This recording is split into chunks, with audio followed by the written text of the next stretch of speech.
Good morning to everyone in the United States and afternoon to everyone tuning in from Saudi Arabia.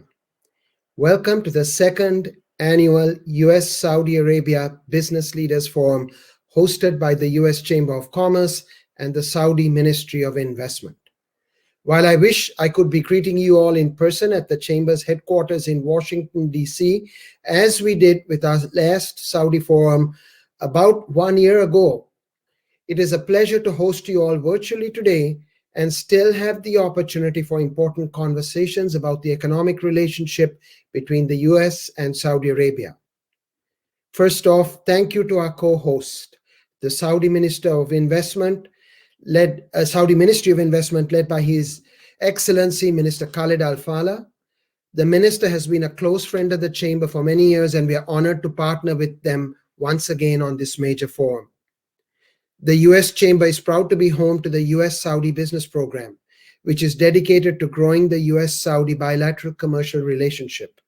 We are committed to broad engagement that brings companies and government officials in the U.S. and the Kingdom together, like today's forum.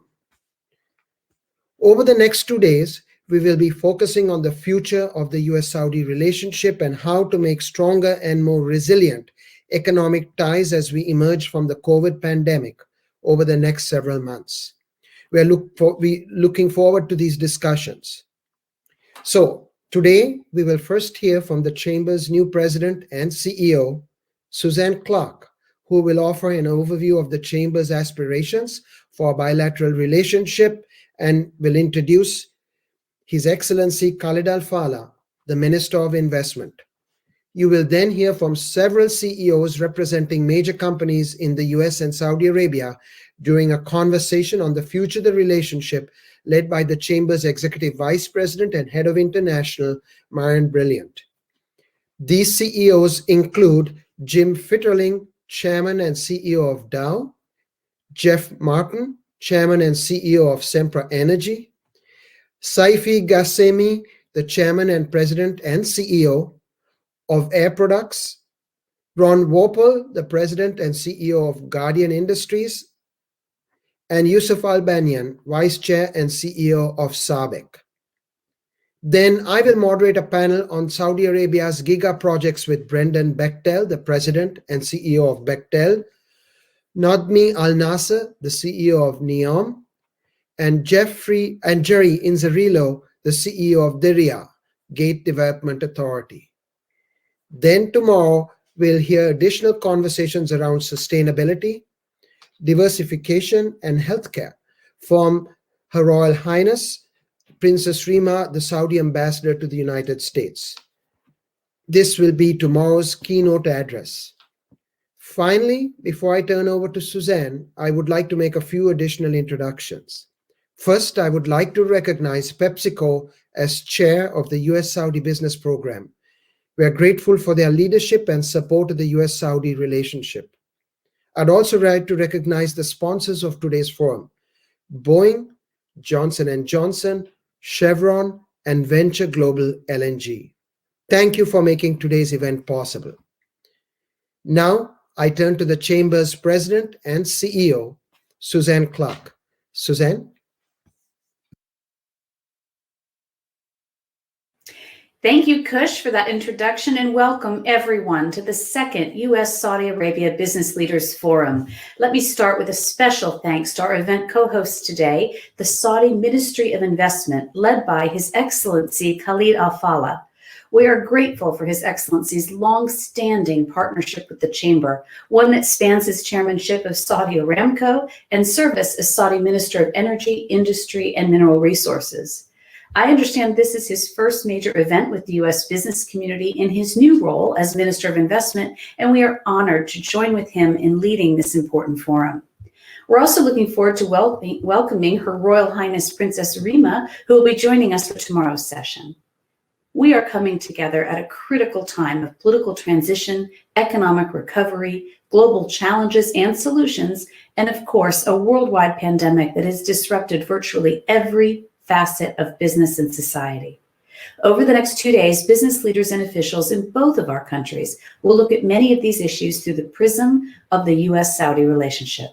We will talk through many of the ways we can continue strengthening our economic partnership.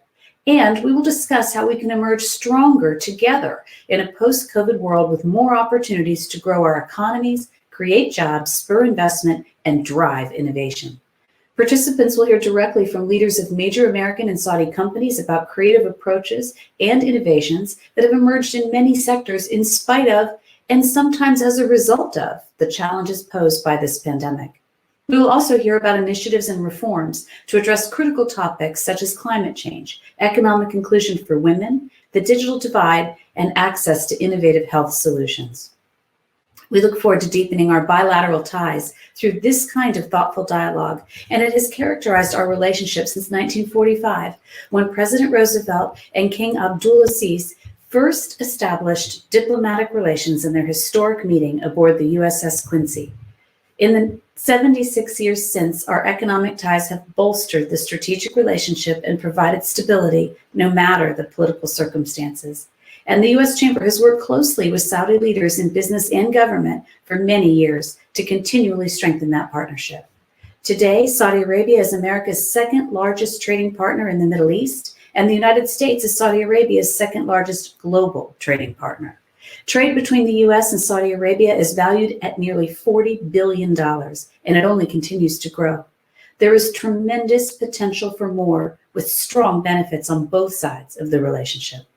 American companies are poised to remain engaged as leaders across the Saudi economy.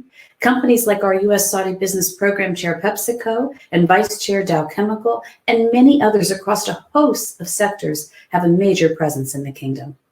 The U.S. Department of Commerce reports that prior to the onset of the COVID-19 pandemic, American foreign direct investment in Saudi Arabia totaled $10.8 billion and had increased by more than $800 million over a 5-year period. Now, with the global economy beginning to rebound, Saudi Arabia's Vision 2030 will be a vital tool for the kingdom to encourage even more of this investment as it embraces economic diversification. Notably, the U.S.-Saudi trade and investment relationship has recently expanded into new areas like healthcare, digitalization, finance, agriculture, manufacturing, logistics, and beyond. And there are many new and exciting projects on the horizon spearheaded by American companies as well. Johnson & Johnson is partnering with the King Abdullah University of Science and Technology to tackle dengue fever using innovations in therapeutics, artificial intelligence, and data visualization. Bechtel Corporation is leading a consortium of international companies to build Riyadh's 6-line metro, the world's biggest urban rail project outside of China. I'm sure my friend and the CEO of Dow, Jim Fitterling, will point out during today's panel that developing even more export markets will turn the kingdom into an export hub for the region and create additional incentives for companies to establish a presence there. And given Saudi Arabia's role as a stabilizing force in global energy markets, U.S. companies have worked closely with partners in the kingdom to minimize volatility during the pandemic. American companies are also embracing opportunities to work and partner with Saudi Arabia on renewable energy and natural gas. For example, the Pennsylvania-based company Air Products, whose CEO you'll hear from today, is building a massive green hydrogen facility in NEOM, the kingdom's major smart city project. This $5 billion plant will be the world's largest green hydrogen project and is expected to reduce CO2 output by 3 million tons per year. Importantly, it will create thousands of new jobs for workers in the United States and in Saudi Arabia. Of course, economic relationships are a two-way street, and the United States welcomes Saudi investment. Saudi-owned Motiva owns and operates North America's largest refinery, sustaining a crude capacity of more than 600,000 barrels per day. This facility supports more than 2,500 American jobs in Port Arthur, Texas, and delivers gasoline to more than 5,000 retail outlets across the country. Sabic, a major Saudi-based manufacturer of thermoplastics, whose CEO you'll also hear from today, has invested in 13 facilities in the U.S. that employ more than 5,000 workers. Saudi's U.S. engagement isn't limited to business ventures. The kingdom has also partnered with several American universities, creating leading knowledge centers in places like MIT and Stanford that are working to develop scientific solutions to energy and climate challenges and support market-based approaches to reducing emissions. There is such depth and substance to this partnership, and we're excited about the potential for even more. Thanks to fora like this that strengthen the U.S.-Saudi relationship, We are poised for success. As we embark on this two-day conversation, here are a few of the focal areas we know will deepen and expand the partnership. There are opportunities to make the Saudi business environment even more attractive and spur new investment in our shared future. The Kingdom is making progress, now ranking 62nd in the World Bank's Ease of Doing Business report, up 30 spots. But there is still work to be done.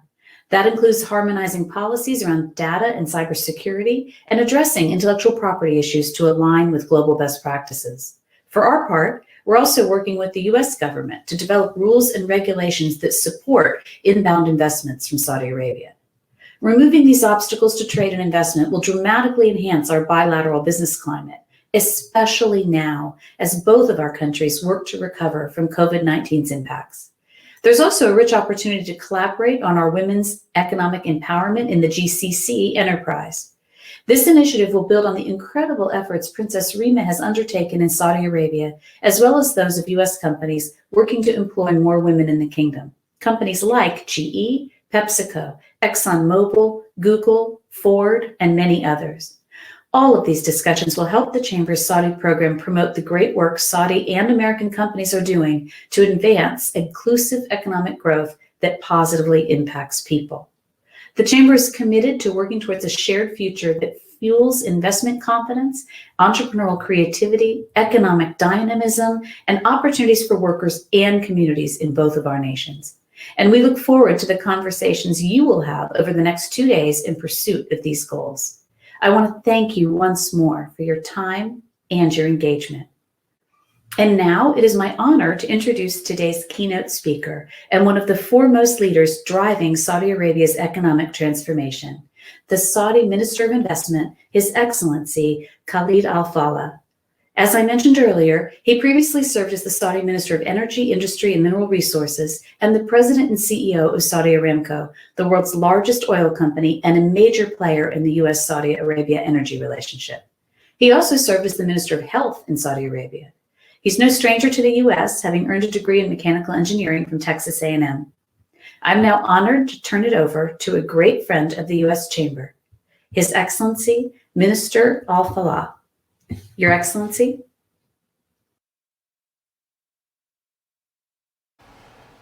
Thank you, Suzanne, for that warm welcome and thoughtful introduction. I agree fully with your overview of the U.S. Saudi bilateral relationship and the historical background. I also want to congratulate you personally, Suzanne, on your much-deserved new role as the CEO of the U.S. Chamber of Commerce and for being the first woman to overlead this great organization. You have indeed broken that glass ceiling, and we are both proud and confident you will do a great job, and we will certainly benefit from your contributions in this role. Let me start by greeting everyone who is with us today. A very good morning to those in the United States. Many of them are good friends that I've known for many years. Indeed, some of them I've known for many decades. And also a very good evening to my friends and colleagues here in the Kingdom. I am so glad and proud when I looked at the number and the names of those who are joining us, leaving their very busy schedules to take part in this two-day dialogue, conversation, networking between Saudi and American business leaders. And I'm counting on the results of these discussions, including feedback, quite frankly, of what we need to do differently or what we need to do better. Last year, of course, has certainly been a challenging one for all of us in so many different ways, but most importantly, at the personal level, I hope that you and your families are all keeping well and staying safe. Once we ensure that, everything else will follow. And in the context of the pandemic, let me start by acknowledging the role that the U.S. healthcare community has played. And I'll talk about the community, from research to government to to the corporate world, but focusing on companies, companies like Pfizer, Moderna, Johnson & Johnson have helped the world address the virus head on and in a record unbelievable time. Thanks to their pioneering efforts, the world is slowly but surely starting to emerge from this COVID-19 dark tunnel to what we cautiously hope will be a prosperous post-pandemic era. We are hoping it's prosperous, but we know for sure it's going to be different from life and business as we knew it before the pandemic. Let me also acknowledge that swift actions taken by the United States, the Kingdom, and other nations within the G20 have also contributed to a stable economic environment today and enabling global investments as we continue to navigate this uncertain period. However, I believe we are now at the start of a period of transformation, driven by longer-term trends that existed before the pandemic, trends of disruptive investments that have the potential to reshape the global economy, trends such as increasing digitization, supply chain reorganization, and sustainable development will drive the transformation I'm talking about. Like in the U.S., the pandemic has posed unprecedented challenges to the investment environment here in the Kingdom. But Saudi Arabia has proven once again its resilience against shocks. We have demonstrated our ability to navigate crises and restore confidence in the economy and ensure long-term stability. The government has adopted decisive measures that have had a positive impact on our economy. And then according to UNCTAD, FDI inflows in Saudi Arabia actually increased despite the sharp global decline estimated to be over 40%. My next point is to reassure you, ladies and gentlemen, that our economic and social transformation through Vision 2030 is on track. Indeed, it's accelerating. We've already implemented an extensive series of reforms to improve our business environment, increase our competitiveness, and make it easier than ever to do business in the Kingdom. Much more will soon be revealed in the context of a major announcement related to integrating our national efforts to unlock new business opportunities and fundamentally improve our investment environment. So stay tuned. Let me now shift to the sectors where most opportunity lie. Now, most people, including yourselves, know Saudi Arabia for its oil. Many people call us the Kingdom of Oil, and quite frankly, as someone who worked in that industry for a few decades, I don't mind with that definition of the kingdom. Throughout the 20th century, this industry has indeed been our main economic driver. It enabled the kingdom to make its mark on the global economy and is the foundation of our historic partnership with the United States. This will, of course, continue even as we take a leading role in shaping the global energy transition.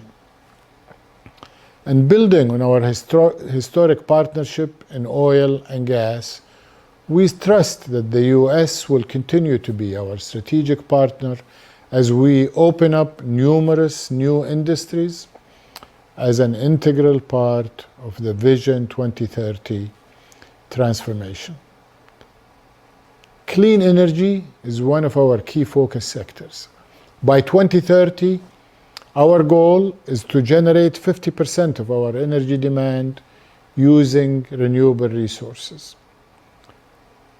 But our role in the energy transition will transcend generating energy within our own borders for our own consumption, as we take a leading role in shaping future mobility, electrification, and lower carbon fuels such as hydrogen and ammonia. Already, the sector's development is being driven by landmark deals, including those with partners in the U.S. As an example, Saudi renewable company Aquapower and American chemical company Air Products recently launched the world's largest green hydrogen project at NEOM. General Electric is also a major player, generating 60% of Saudi Arabia's power through its large footprint here, including 60% of our turbines, as well as large manufacturing footprint here in the kingdom. Mining is another key sector, offering access to over 1.3 trillion in what we believe is commercially viable untapped mineral resources.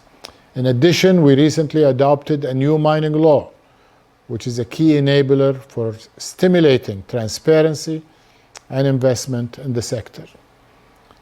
Many U.S. companies, including Alcoa, Mosaic, and Barrick Gold, have been key partners in developing and advancing the sector with us, and they will continue to be our partners of choice in the next phase of development in this sector.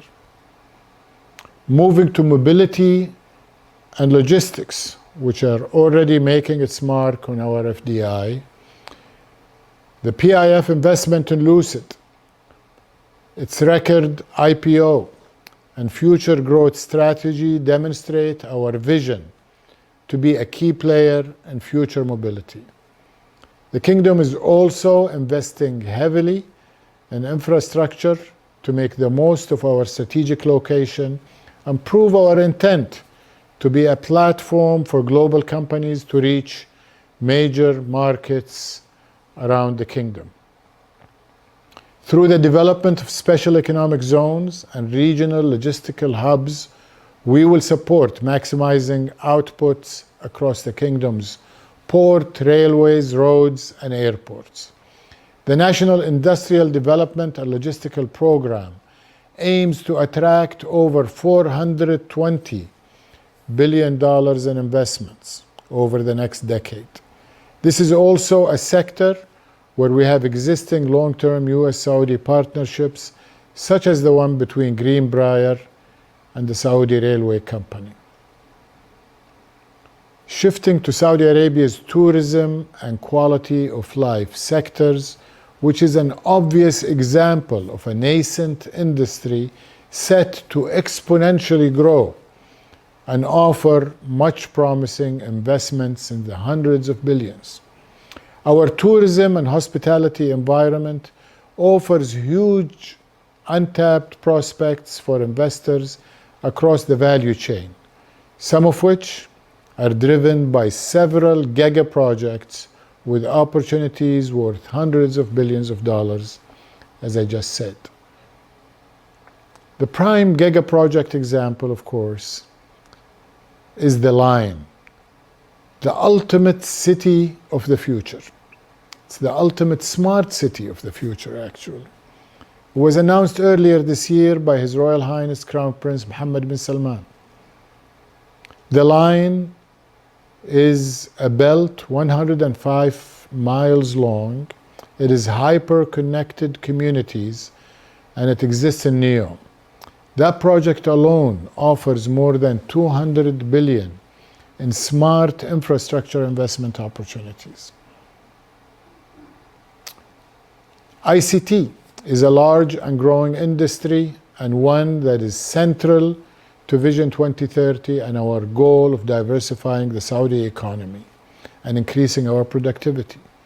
The Kingdom seeks to leverage its large and growing ICT industry by transforming itself into a globally competitive ICT and cloud hub serving the wider region. Broadly, we see investment opportunities in ICT across three categories: software, digital infrastructure, and digital content. Last but certainly not least, let us not forget about healthcare, life sciences, and biotechnology, the industries that in the past 12 months have shown us more than ever the power of innovation and its benefits.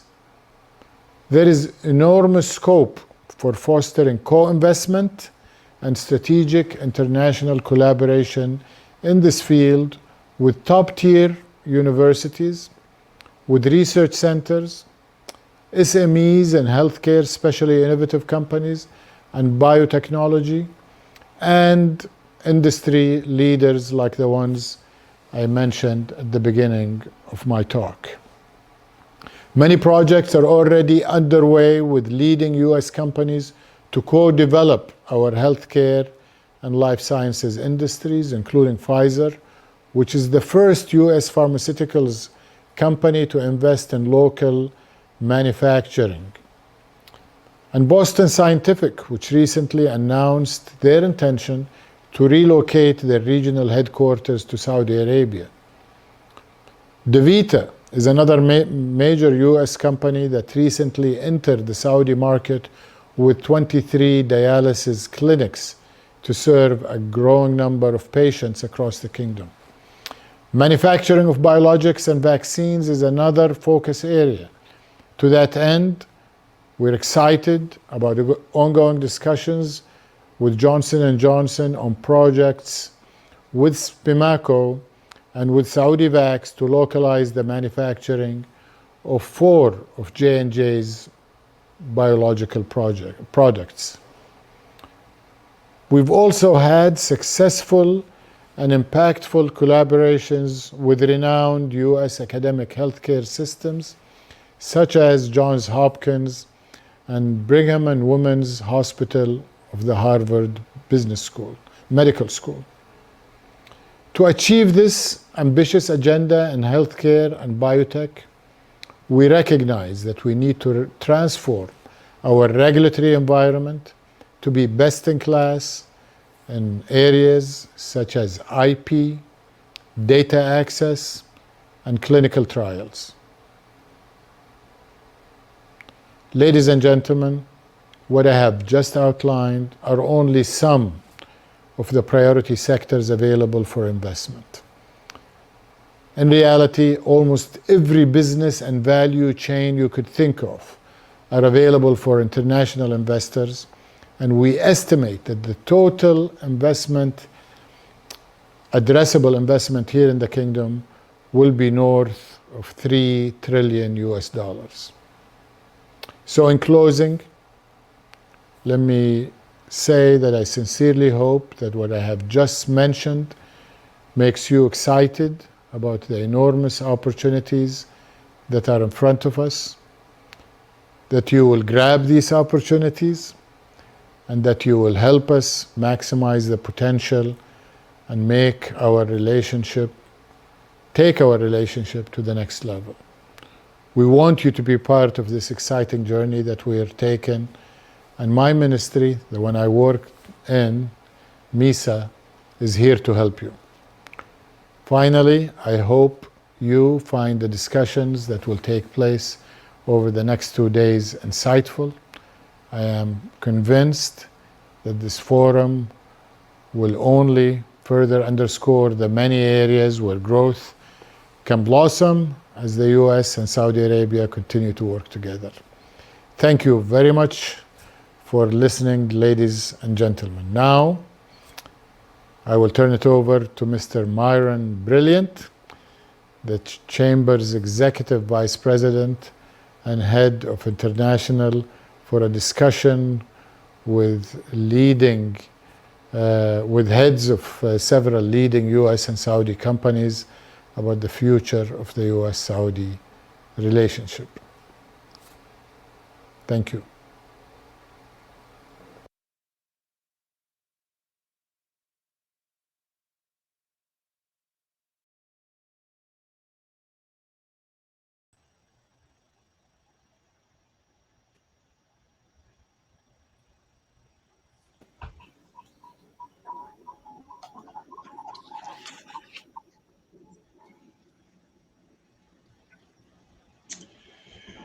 Good morning, good afternoon. I'm Myron Brilliant. I want to begin by thanking His Excellency Minister Khalid Al-Falih for his warm remarks and his support, not only of the U.S. Chamber of Commerce, but the U.S. Saudi relationship.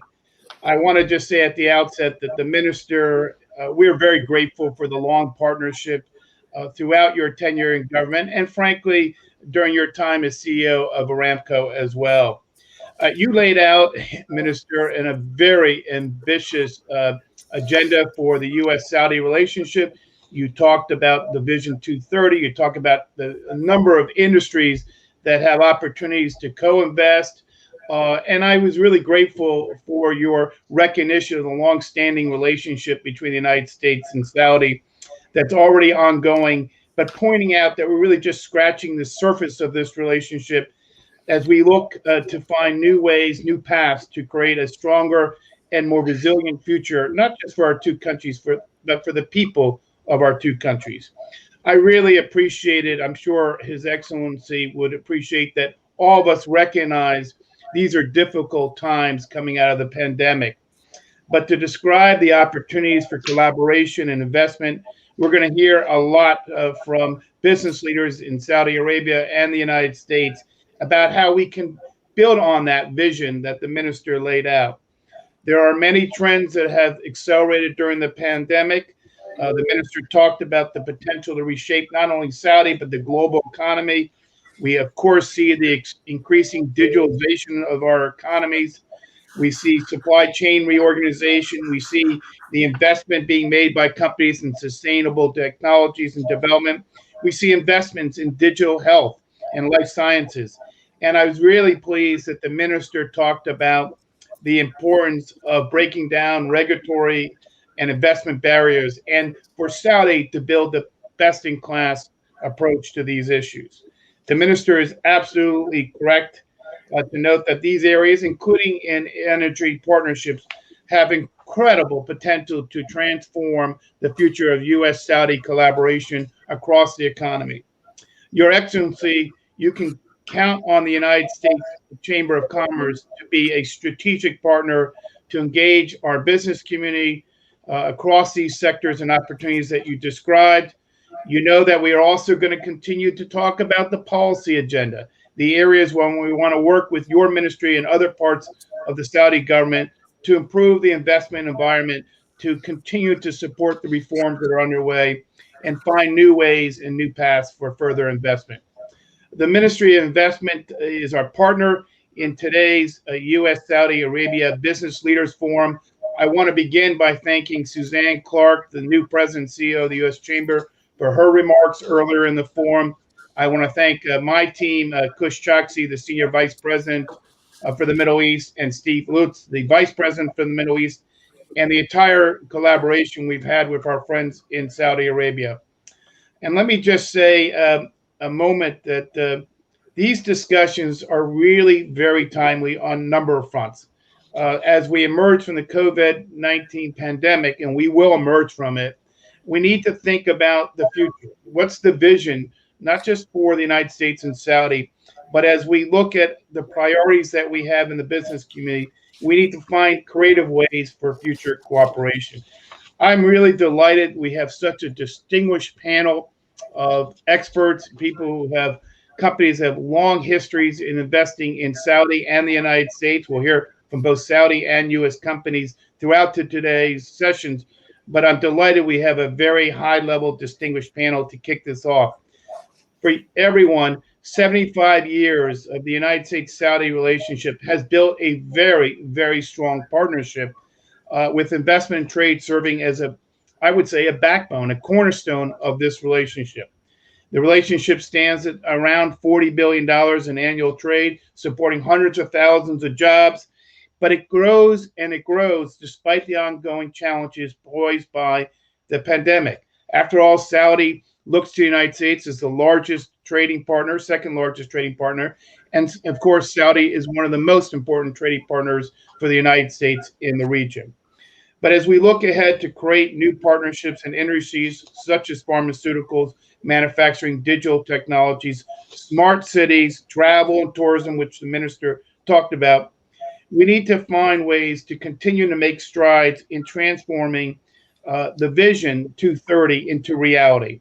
And American companies bring the best technology, the best management expertise, and the best practices, bar none. And I'm convinced that many see the kingdom as an investment destination that is exciting and look to expand their presence here. There's work to be done. So without further ado, let me briefly introduce the 5 distinguished panelists I have with me today, beginning with Jim Federling, who is chairman and CEO of Dow, a global materials science company with $39 billion in sales in 2020.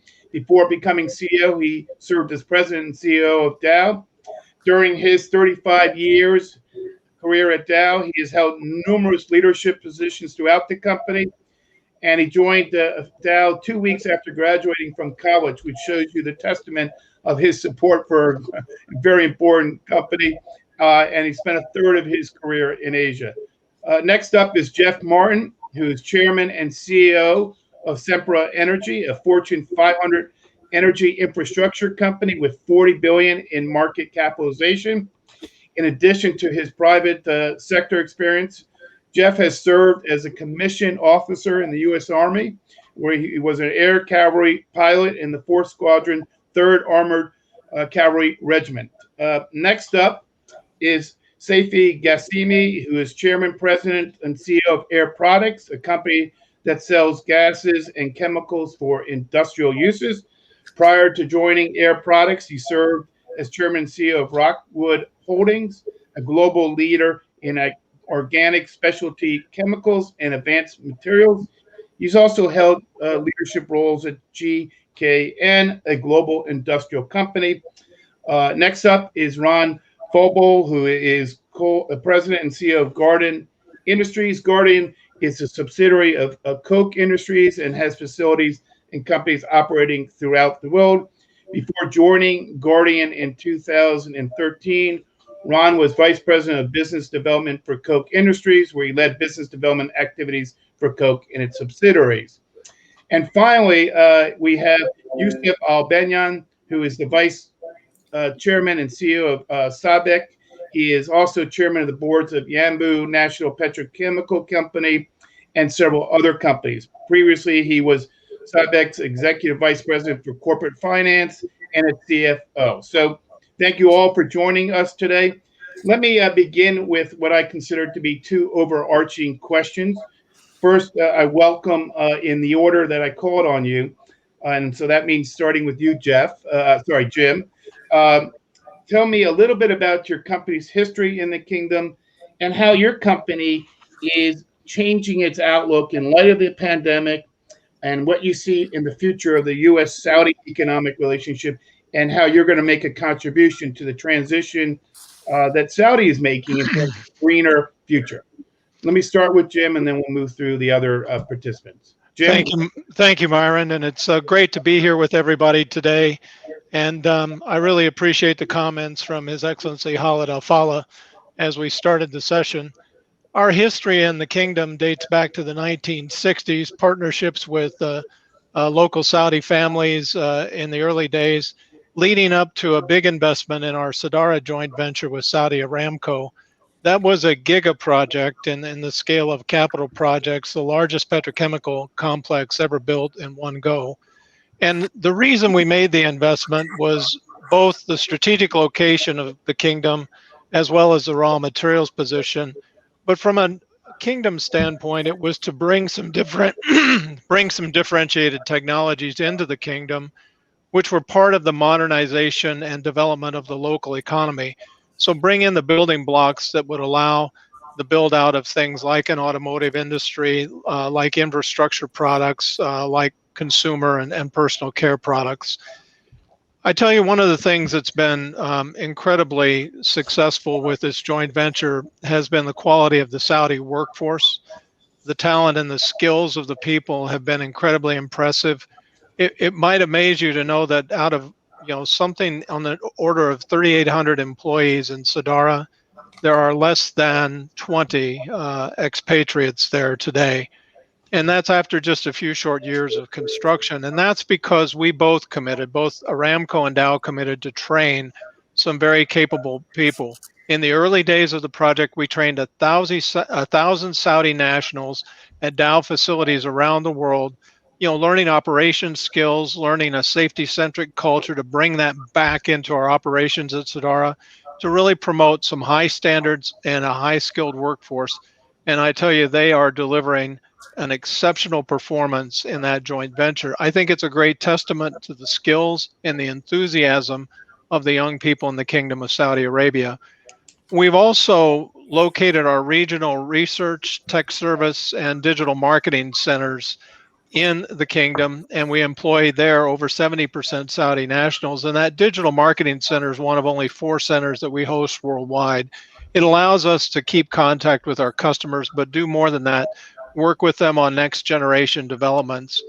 And I would say, Myron, as we move into Vision 2030, clearly sustainability is an important part of what we need to do. A big part of our footprint there is plastics for packaging.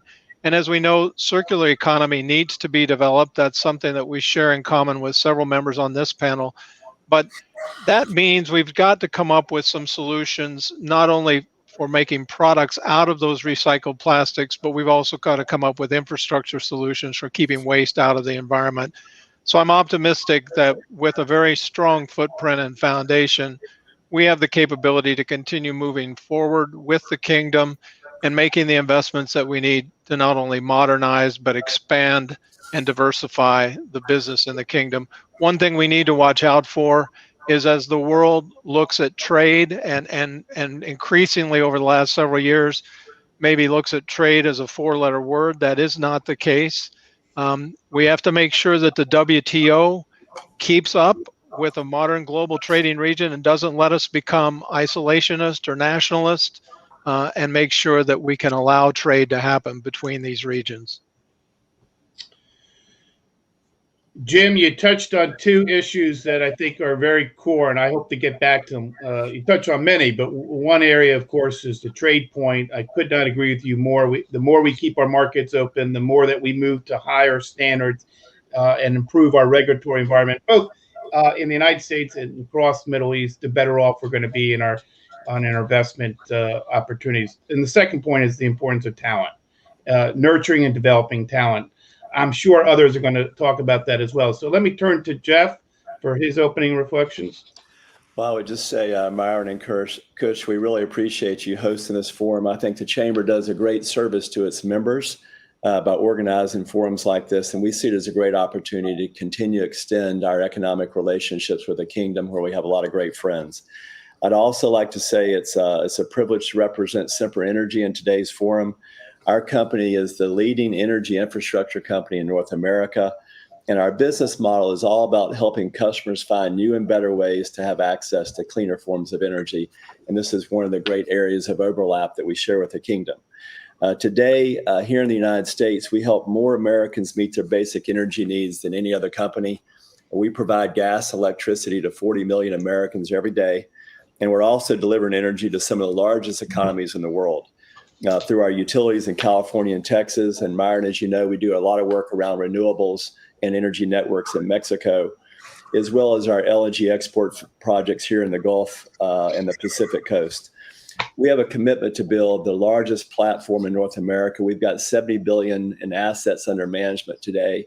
And Myron, just last year, we launched a $32 billion capital program investing right here in the United States and in Mexico with a view toward finding ways to better serve our customers.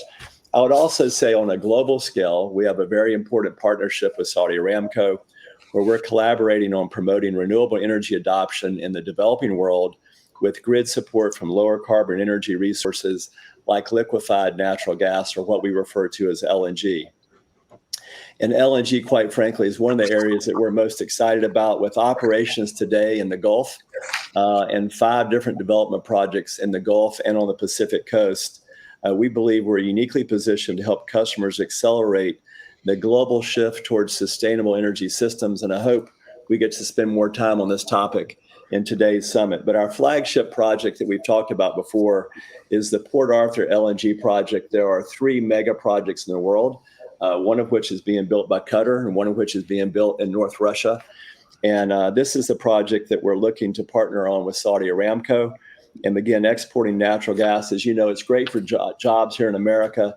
It improves our trade balances. But with partnerships like that we forged with Saudi Aramco, we have a great opportunity to help take clean burning natural gas into Asia and the subcontinent of India to displace fuels like lignite, biomass, and coal, which have a much higher carbon footprint. And I would just conclude, Myron, by saying, as the world looks to recover from the pandemic, there's a deep commitment on the part of our company to help the United States get back on its feet and partner very closely with the Biden administration and make sure that we're relationships like we have in Saudi Arabia, that we continue to do our part to support their economy as well. So thank you for these comments. Well, Jeff, I think I'm the one thanking you because you made the comments, but I very much appreciate, one, the commitment that Sempra has to obviously clean, affordable energy sources. And I know that you have an exciting partnership with Saudi Aramco, and you talked about where it could grow and develop. And we'll come back to that theme later. Safi, let me turn to you next, Safi, to offer your thoughts. Well, thank you very much, Myron. First of all, it's really a pleasure and an honor for me to participate in this discussion with such a distinguished group of people, some of whom I know very well, and they are my friends. I also appreciate all of the very relevant comments that His Excellency Khalid Al-Falih mentioned at the beginning. My company has been involved in Saudi Arabia for more than 55 years. We are one of the largest industrial gas companies in the world. We operate in 52 countries, and we have a market capitalization of about $60 billion. I'm very proud to say that currently the biggest investments that we are making are in the Kingdom of Saudi Arabia. If you take the total projects that we are working on right now in the Kingdom, it's about $20 billion. Out of which it's about $5 billion of our own equity. So we are very committed to the Kingdom. We are very excited about being there. We are very honored to be allowed to operate with such big projects in there. And we are very much convinced that the Kingdom can play a leading role and be a leader in the energy transition to the future, with the carbon-free and all of that. And I will be more than happy to go through the details of that later on in the program. In addition, I would like to say that we are very much committed about localization in the Kingdom. Number one, with most of the projects that we are doing, we are working with a local partner. And secondly, we just started a facility in Jazan refinery where 88% of employees are local people that we have trained, and we are very proud of that.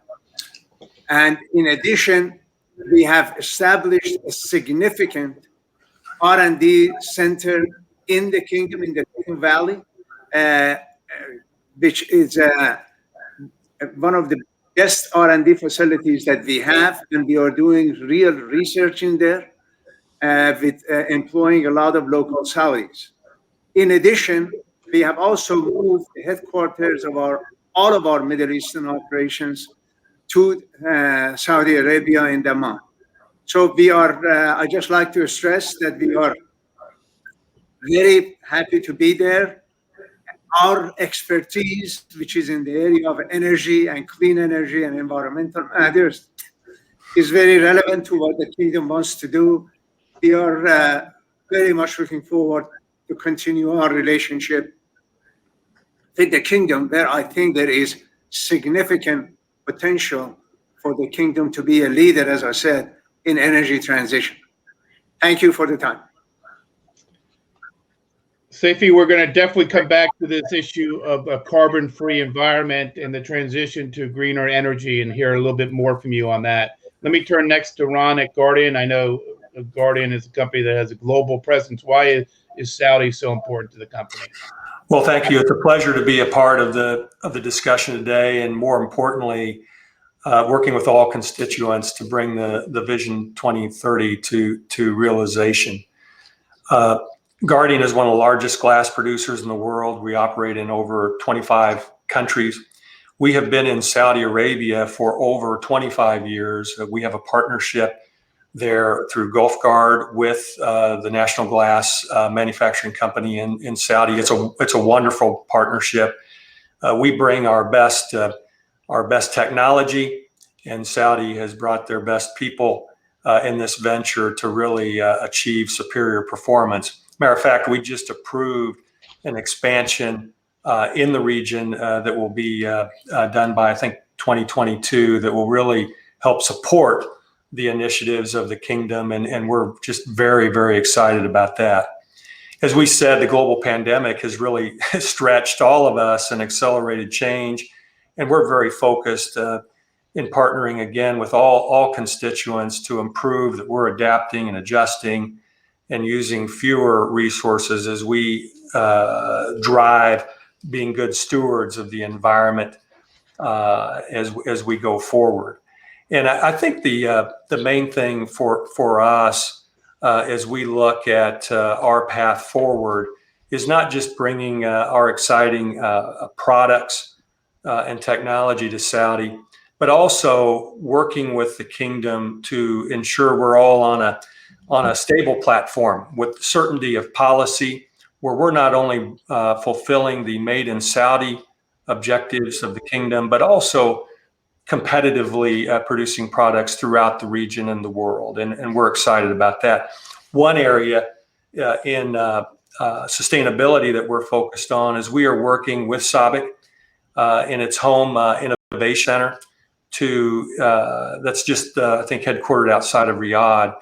And we're focused on supplying our energy efficient glass and products that will also help contribute to discovery of net zero energy buildings. So again, we're looking forward to this discussion and continuing to grow in the kingdom. Ron, that's a good transition to our last panelist, your discussion of your partnership with SABIC and obviously the focus on bring sustainable glass development into the sustainable development model. Let me turn to Youssef for your reflections. Obviously, your company is well known to everyone who's participating in today's forum. Why don't you offer your views from the perspective of SABIC and also looking out from Saudi Arabia? Thank you. Thank you very much. Thank you. First of all, I would like to thank the organizer for giving me and SABIC the opportunities to really engage with such great discussions. At the beginning, I would like also to take an opportunity to thank the Chamber of Commerce U.S. because they have been a strategic partners with me during our B20 presidency last year. We have so many participants from U.S. corporate officers. We have two of them with us in the panel here, Jim and Sibi. They have been very active supporting us with U.S. Chamber of Commerce during last year presidency for the kingdom. I think the relationship between U.S. and KSA has a historical foundation that's enabled all business community to leverage. And more importantly, I have spent half of my career working in the U.S. I mean, we have dealt with various corporate organizations. There is no excuse that we cannot take the current business level to really higher horizon. Specifically, with the Kingdom of Saudi Arabia are moving into more clear transformation through our 2030 vision, where the Kingdom want to be one of the top advance effectiveness and attractiveness on the investment environments. And in the same time, there are key investments opportunities that can be also leveraged for US and KSA companies in the kingdom and as well as in the US. Not only in oil and petrochemical, I think His Excellency Khalid Al-Falih have really refresh everybody's memories around there are more than the energy sectors that can be leveraged, including food industry, hygiene industry in terms of healthcare, and other industry that can be leveraged in the relationship. One important element, at least in our industry on the energy and the chemicals, there is a strong alignment on the strategy moving forwards, specifically around energy efficiency programs and in the same times also energy transition. And this is why the Kingdom have taken a very serious sustainability strategy where we are investing heavily on the energy projects. And more importantly, lately we have announced also building a hydrogen plants, which is going to be a very successful down the road to achieve our circular carbon economy. Again, I think we have heard politicians continuously around how can we do business. We as a business community, I think there are key elements that always drive our business decisions. First of all, do we have the business environments that allows us to really pursue our business objectives? I think the Kingdom are really transferring all the investment policy and make it more attractive to investors. The second part, do we have also the right human resource? I think, Jim have really highlighted, we have in SABIC, 98% of our assets in the Kingdom run by engineers and technicians that are really qualified to run the highest qualified and sophisticated assets. So the talent is there, and I think all what they need just to be guided through a proper training to cope with this investment. And more importantly, market. And I think we should not look at the Kingdom market size in isolation of what the Kingdom can be, a logistical hub for local investors to leverage the GCC and beyond also in the MENA region. And I think this is very, very important that we do this. And at the same time, most of the graduates in the Kingdom overseas, they are U.S. university graduates. So they have a very easy way of really adapting to the business cultures for both nations. Therefore, we have all the formula for a success in enlarging our current business environments. In the case of SABIC, we have more than 13 plants in the US with more than 5,000 local employees. In the same times in the Kingdom, we have more than 23,000 employees. And of course, we are global, and I think this is an opportunity. Let me conclude with one important remarks. The relationship between Saudi Arabia, it's not only limited to KSA and US. I think our Corbett can also develop a future business opportunities, not only from a business, and also we should influence a trade policy, that a global trade policy, being an active G20 members as well. Thank you. Yusuf, thank you first off. Yusuf, thank you first off for the shout out for the U.S. Chamber, but we're only as good as our members are active, engaged in your market. So let me come back to you, and I want to bring Jim into this. You basically laid out four factors. You talked about obviously energy efficiency and transition as being key to the Vision 2030, but four factors you talked about, and Jim talked about a little bit about human talent. So that was one of the issues, that you think Saudi has human talent. The second is, does Saudi have the business environment to attract and encourage further development, and also for companies to see Saudi as a hub for exporting goods and products in the region, to Africa, to India, and to other markets. And then you talked about, frankly, the fourth one being, do we all work together in ensuring a more open and transparent global trading system? Yusuf, tell me what you think the Saudi government's doing right to create the right policy framework to attract not just investment in Saudi, but co-partnerships to export and see Saudi as a hub for exporting goods. And Jim, I'll turn to you for the same question. Yusuf?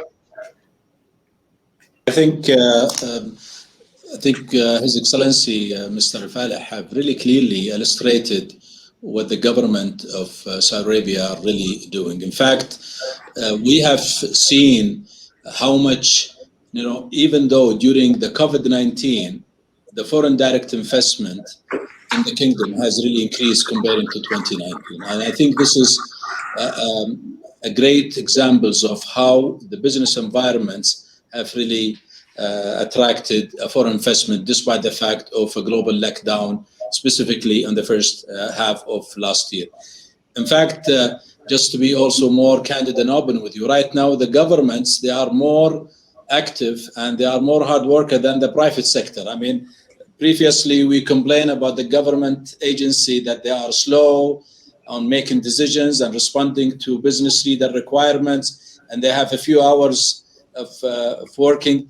As of today is reverse. I think we see the government is more energetic and they are more receptive to feedback and so on. In fact, also there is a new way of what we've seen it for the last 3 years. Every time the government's coming with any rules or new regulations, they put it for public consultations. And I think this is a great structural engagements and inputs for business community continuously to give their view around the future policy recommendations. And this is, I think, very, very attractive for the investment. Again, I think it will be very difficult for me to promote my country, but I think it's what really matters. The people who have been doing business here in the kingdom for a long time, they have made the decision to extend it. We have partners like ExxonMobil, for example. After 40 years of investment in the kingdom, they have elected to extend their investment with us for another 20 years. And there are also other partners from Europe and Asia as well. And I would just, Myron, I would just add to Yusuf's points that as we work through the investment in the kingdom and we continue to develop downstream investments to build out more technologies in the kingdom, we've seen a dramatic change in the way that the kingdom embraces foreign investment. Things have become more streamlined. There is a one-stop shop approach to getting permits and approvals. That project that I talked about, 26 different petrochemical facilities in one go, you know, that was one of the few projects in the world we've ever executed that had all of its environmental impact assessments and permits done at the time it was ready to start up. And that was through really close cooperation with the local government. I think when you think about the development of talent, making things easier from an investment standpoint, helping out on the financial side of the investment with good capabilities to generate the kinds of financial partnerships you need. And you add on top of that the work that His Excellency, the Crown Prince Mohammed bin Salman is doing to work on modernizing the social environment. And that's an important factor for any of us who are going to move people into the kingdom. It's been dramatic improvement. We've had the great pleasure to be part of the development of KAUST, King Abdullah University of Science and Technology, which in and of itself is both an academic and a social milepost for the kingdom. And that's been a fantastic partnership. And I think it shows you where the kingdom is headed in terms of its ability to compete on a global scale. Jim, let me just stay with you quickly because no country gets it completely right. That includes the United States and Europe. But you've talked about the rapid change in terms of decision-making. Yusuf also acknowledged that, particularly around permitting and regulation. But if you had one or two clear recommendations you would make to the Saudi government about where they need to still go to improve their overall environment, what would they be? Well, I think one of the things that we're working through right now is in the front of tax, you know, where we can be more clear and transparent on some of the tax requirements. I think that's helpful. On the regulatory side, I think as the kingdom moves forward, using risk-based regulatory procedures would improve the efficiency of operations and compliance, and that's an important factor. You know, in some of these investments, risks are part of the equation, and so having that risk-based focus is important. And increasingly, one that we get involved with because of Sadara's position as a world exporter is on trade facilitation. And the Kingdom of Saudi Arabia has a strong voice in this.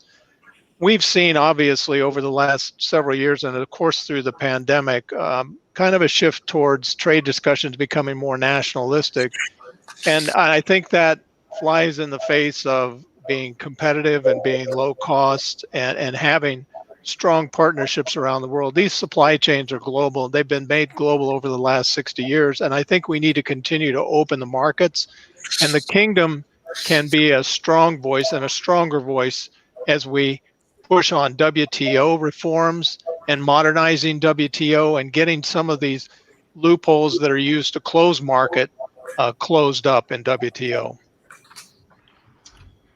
Thank you. Let me turn to Ron. Ron, I know that that you're here in part through your guardian role, but also Koch Industry is obviously very involved in a number of different sectors. I know you see the potential of Saudi Arabia. Can you crystallize what that potential really means for Koch Industries and, of course, for Guardian in particular?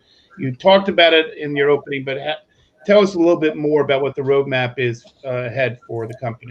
Sure. Koch is very excited about opportunities in Saudi, and we've got several companies that have historic relationships in the kingdom, and also I think going to fit very well with the vision for the kingdom. First of all, Infor is an industry cloud software solutions leader in the world. They lead in industrial manufacturing, healthcare, hospitality, automotive, and other sectors. They've had a presence in the kingdom for over 20 years with over 300 customers, and just a tremendous amount of opportunities to bring their know-how, their software to help businesses strive for Industry 4.0. They're very excited about this opportunity. Koch Engineered Solutions specializes in process and pollution control equipment for industrial facilities, and they've got investments that they're looking at in the kingdom to better serve Aramco and SABIC and others. Many of them are on this panel. The Ag Group is very interested in continuing growth in fertilizers, and they're partnered with Ma'aden in the region to grow exports from Saudi. And then finally, Molex, which is one of the largest supplier of connectors for consumer electronics and automotive and industrial applications, is well positioned and looking to grow in the kingdom. For example, Molex is a huge provider of sensor technology to more cost effectively measure emission levels in industrial facilities. And they're currently working with several folks on the panel here even about growth opportunities. So that's a little bit of an overview of Koch Industries and how we're thinking, and very excited about the vision for the kingdom. It sounds like we could just get all of you together and you would put deals, and we wouldn't have to have any more conferences. You would keep expanding the deal flow. Jeff, let me turn to you. Obviously, Sempra has a deep, important relationship with Saudi Aramco. And what I want to ask you is not just to talk about that relationship, but how does the Vision 2030 initiative impact that relationship? You talked about co-investing together, co-partnerships, maybe even looking at Russia and other markets. But I want to know, how does the Vision 2030 impact that partnership going forward? I think when we think about Vision 2030, we recognize the importance of the continued growth in a vibrant society, a society that continues to diversify. And when you put that, Myron, against the backdrop of what we expect between now and 2050, we're going to see the global population rise to close to 10 billion people from just over 7 billion today. And one of the most important secular trends in the world is the need to move toward a clean energy transition. So as I think about our role at Sempra and in the United States in partnership with the kingdom between now and 2030, there is a great opportunity for collaboration around the clean energy transition. I'll tell you, the thing that is most often misunderstood is people tend to address this as a regional issue. And it is a complex global issue that requires a global solution. I'm in California today. The air here in San Diego was over China 3 days ago. It doesn't have a passport, right? So one of the things we've tried to do at our company is take a look at what has worked historically. And you may remember we've talked about this before, but the International Energy Agency came out with a very important report last year that indicated that in 2019, the United States grew its economy at a 2.3% growth in GDP. at the same time that it led 180 nations in the world in overall decline in energy emissions by 3%. In fact, Myron, for 2 decades, the United States has seen the largest drop in energy-related emissions. And today, we've had 2 consecutive years globally where global emissions have been flat to declining. The great challenge is in the last 2 decades is the United States emissions have declined, which is also true for all OECD nations. Global emissions have more than doubled in the developing world. So what we think is important is to say what has worked. And we've seen a massive commitment to renewable capacity here in North America, backed up by fuel shifting from coal and power production to natural gas to create the most efficient frontier for emissions reductions. And our goal with Saudi Aramco and SABIC and others is to make sure that same case study can be applied in Asia and the subcontinent of India, where a lot of the growth is expected. In fact, between now and 2040, 90% of all energy demand growth will occur in Asia. So it's important that we recognize that natural gas is the natural partner to renewables.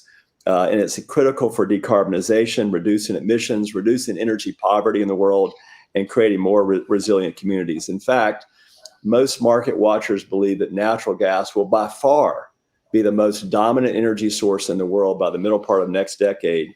And in large measure, it's because it's the cleanest of all fossil sources, and it's the most important resource to provide grid support to renewables. And renewables is something that's a critical part of Vision 2030 in the kingdom as well. I would also mention we have a similar commitment, Myron, as does Saudi Arabia, to research and innovation. And we believe our partnership with Saudi Aramco can be a very important platform for advancing many of the next generation energy technologies.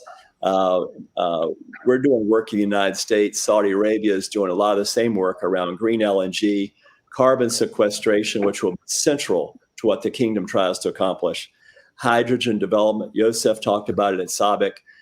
Blue ammonia, I think Saudi Arabia has the opportunity to be the world leader in using that as the transportation fuel to move hydrogen to different markets. And blue ammonia is a priority to our company. So even at our Port Arthur LNG facility, where we want to build the largest export facility for natural gas, we expect to be exporting blue ammonia from that facility as well. So when we think about hydrogen and the importance of leading in this next generation fuel, today we have 12 hydrogen projects underway right here in California. So the opportunity to view the partnership with the kingdom is one to partner around the clean energy transition, I think holds a lot of promise. And I would conclude by saying that what is needed is really these types of bilateral relationships for a community of nations to step forward and say a global problem requires a global solution. And we need to recognize that we're all in it together. And I think there's no question, as we've talked to the chamber about before, there's always room for good and prudent regulation. And there's always room for multilateralism. And we're pleased to be joining the Paris Accord. Saudi Arabia was one of the leaders in that regard and joined in 2015. But I would also leave you with this. What matters most is that we recognize that industry controls the tools of decarbonization. So what we do in the business community, the leadership we bring to the table is what matters most. And I think Semper is very comfortable leading in this area, and we've seen great promise from Saudi Aramco and SABIC in the same area. So I think as we think about diversification, the vision for 2030, we do think there's a wonderful partnership that can be between both the kingdom and the United States to be leaders, not just in our own communities, but to the world around the clean energy transition. So, Jeff, I think I just heard you very clearly. Market-driven innovation. Regulation's all right, but make sure that it's driven by the market. Industry is the solution to provide cleaner energy sources, diversification. The second point you made, and I think Jim and others would echo this, is we have to look at the distinction between what's happening in the United States and Europe and what's happening in third world in developing markets. That's right. There is an opportunity for SABIC and for Saudi Aramco to join with American companies in bringing these new technologies to developing countries. And then finally, we should also be looking at Saudi investment in the United States and the company's willingness yours and others to partner. Yusuf, do you want to comment on some of the things that Jim and certainly Jeff talked about, and then I'll get to the others. I think Jeff has really illustrated the real top, at least, ticket items concern the group who really participates in this panel. I think the energy transition strategy has to be a global solutions, and KSA and U.S. is a major players on this front. In fact, even to add to what Jeff is saying, we are also investing heavily on the basically electrification process that we can introduce to our chemical industry, which is going to bring huge benefits also for the energy transition. Let me probably add a different dimensions, which I think from an investment point of view, in the kingdom, it's very, very important that the kingdom are willing to take feedback and actively do whatever it takes to serve the business community. Excuse me. I have attended sessions in Washington, D.C. 2 years ago, and there were clear demands around what exactly we need to focus on from a regulatory point of view. The first one in terms of corporate governance, and that's something is very important to improve. Second, it's in terms of supply chain, how Kingdom transform the supply chain infrastructures to bring a very sophisticated platform for company to move goods in and out, especially if we want to promote the Kingdom as logistical hub for the region. The third, the human resource developments. And I think the governments for the last 2 years have been able to really transfer this area to a point where we become very attractive for investors. And more importantly, I think we need to look at investments from also U.S. companies, not only a large company like ExxonMobil, Dow, and others. I think we need to, as a major players, we need to bring the medium and small size company that they can be also inspired by our presence in the U.S. for us as SABIC, and I'm pretty sure for other U.S. corporate to bring their medium and small companies to invest in the kingdom. For example, SABIC have put up programs with almost 1 billion Saudi riyals yearly to incentivize a partnership between a foreign company, in this case US, and a local small and medium-sized investors. They could leverage our technology, they could leverage our materials. In the same times, we help them in project financing, and at the same times, how they transition into a fully-fledged company. Medium and small size company is going to be gaining so much from the business environments. In the same times, they are a very good platform for job creations. Finally, I think we need to be very active jointly to influence the free trade, and the kingdom has really proposed the revision and revival on WTO. And I think I agree with Jim. It's the only way for us not to build walls around our nations. We need to connect whatever walls left, and free trade is going to be very useful for all nations. Thank you. Yusuf, you gave me a lot to talk about, but I'm going to be very limited here. So let me turn to Saifi, because you haven't had a chance to talk about the Giga projects. I want you to talk about not just NEOM, but just how the Giga projects that you envision and Air Products is involved in will serve to not only further strengthen the kingdom, but also create opportunities for U.S. companies to collaborate, and try and give us a sense of the scale we're talking about and what that means, and briefly, unfortunately. Sure. First of all, I'm very happy to hear Jim talking about hydrogen. We are the largest producer of hydrogen in the world, so I love to hear the word hydrogen. I think that, as I mentioned before, the Kingdom of Saudi Arabia has a huge potential to be really a leader in energy transition. And if I may quickly explain, everybody is talking about being, carbon-free by 2050, 2060. What does carbon-free mean? That means that all of our energy is going to come from wind, solar, or hydro. If that is the case, then there are a lot of countries in the world, very industrialized, developed, like Japan, Korea, and all of Europe, and to some extent China, and maybe to some extent even the United States, where you don't have enough wind and sun. And some of them don't even have hydro. Therefore, they will be in need of importing this thing, energy, the same way that they are importing oil today.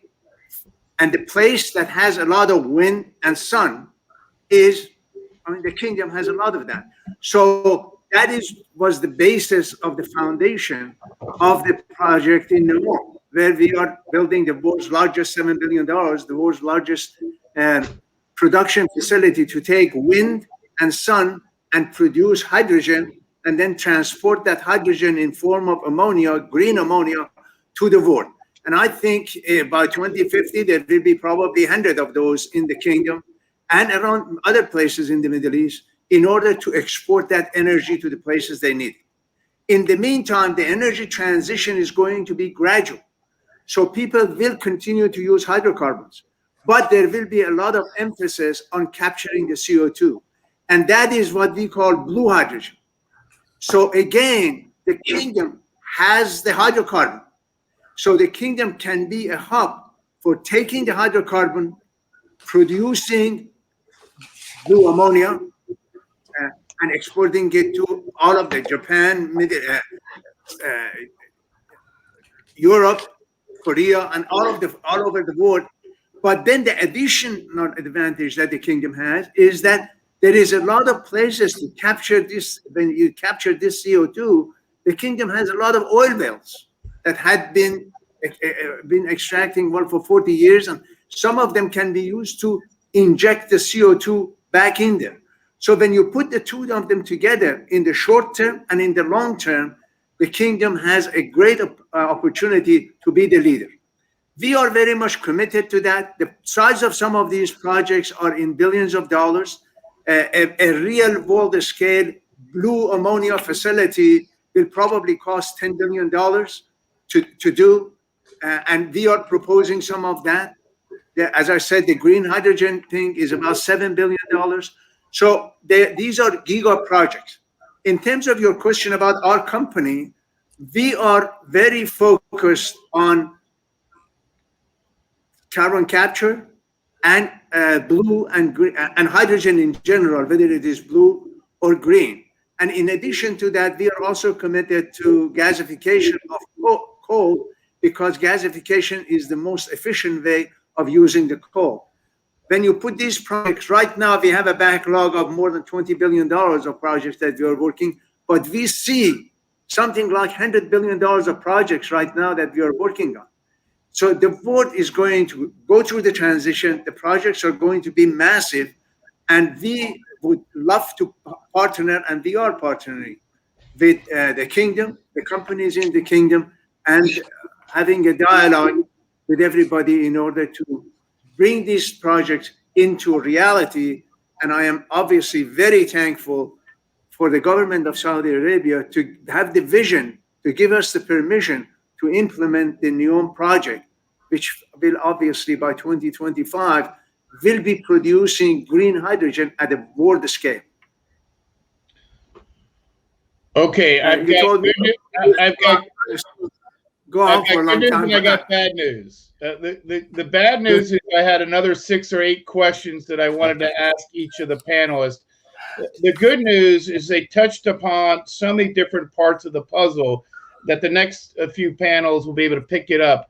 I mean, obviously, what we heard is the strength of the public-private partnership, the importance of U.S. investment in Saudi Arabia, and Saudi investment in the United States, the co-partnership opportunities for Saudi and U.S. companies to go export to other markets, the importance of decarbonization and the energy transition, and the investment companies are making, working with the Saudi government and the private sector to ensure a smooth transition and help not only Saudi reach its 2030 vision, but also think about the developing world. We heard about the importance of free trade.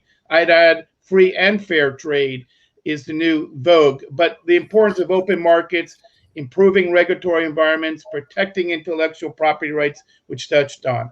We talked about project financing, the fact that financing is available and companies want to be a part of the opportunities, but they know from the Saudi government that project financing is available. We talked about supply chains briefly, but importantly, the importance of supply chain transformation. And we talked about talent development. A number of you talked about the importance of talent, the talent that's available in Saudi, but also the ability to bring talent through your operations. And then finally, we talked, Yusuf mentioned SMEs. There are plenty of SMEs listening into today's conversation, small and medium-sized enterprises. Perhaps that's the subject of the next U.S. Saudi Business Forum. There's a lot of work there. All SMEs help big companies as well. There's a supply chain there that's very important. I want to just thank you all. I had a lot more questions to ask you, but time is limited. And I just thank you all for participating and, more importantly, for the contribution you're making to a cleaner and safer environment. And Godspeed, we'll get through this pandemic quickly and efficiently. And I wish you all the best in your future investments. Thank you. Thank you, Myron. Thank you. Good to see you all. Thank you. Bye-bye. Bye-bye. Bye. Thank you.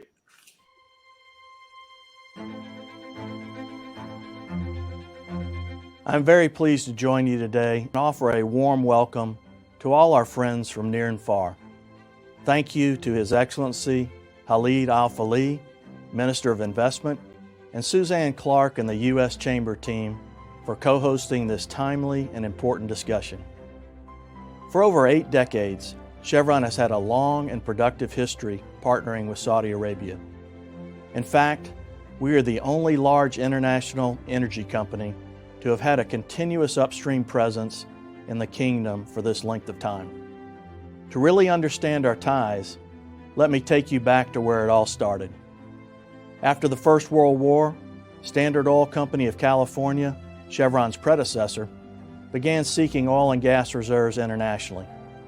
In 1920, a team arrived in the Middle East, and almost a decade later, drillers discovered oil in Bahrain, just 20 miles from the mainland Arabian Peninsula. Soon after, Standard Oil of California began a year-long series of negotiations with the Saudi government, leading to a concession agreement. They assigned the concession to a newly formed subsidiary, the Arabian American Oil Company, or Aramco. In 1938, drillers made Saudi Arabia's first commercial oil discovery and continued exploration in the kingdom, which led to the discovery of 52 oil fields, including Ghawar, the world's largest to this day. Just a year later, when the first tanker arrived to transport Saudi Arabia's oil to international markets, Saudi Arabia's king, Ibn Saud, ceremoniously turned the valve to load the tanker.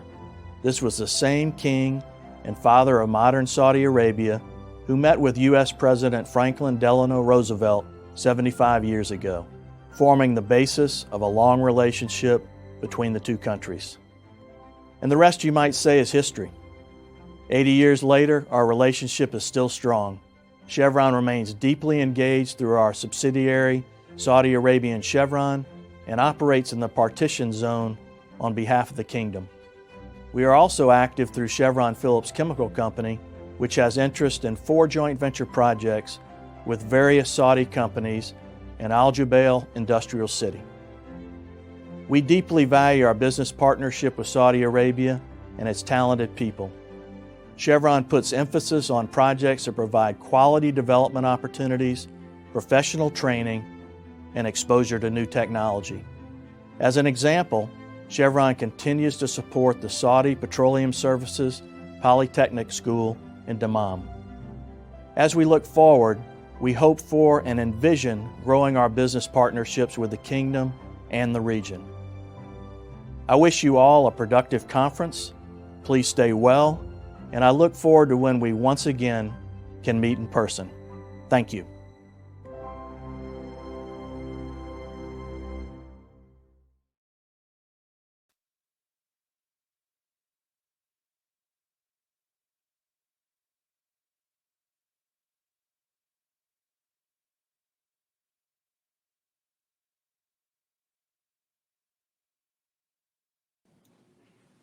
Now I'm honored to moderate this next panel on the major Giga projects underway in Saudi Arabia and the project's impact as a mechanism for growth and cooperation between the United States and Saudi businesses.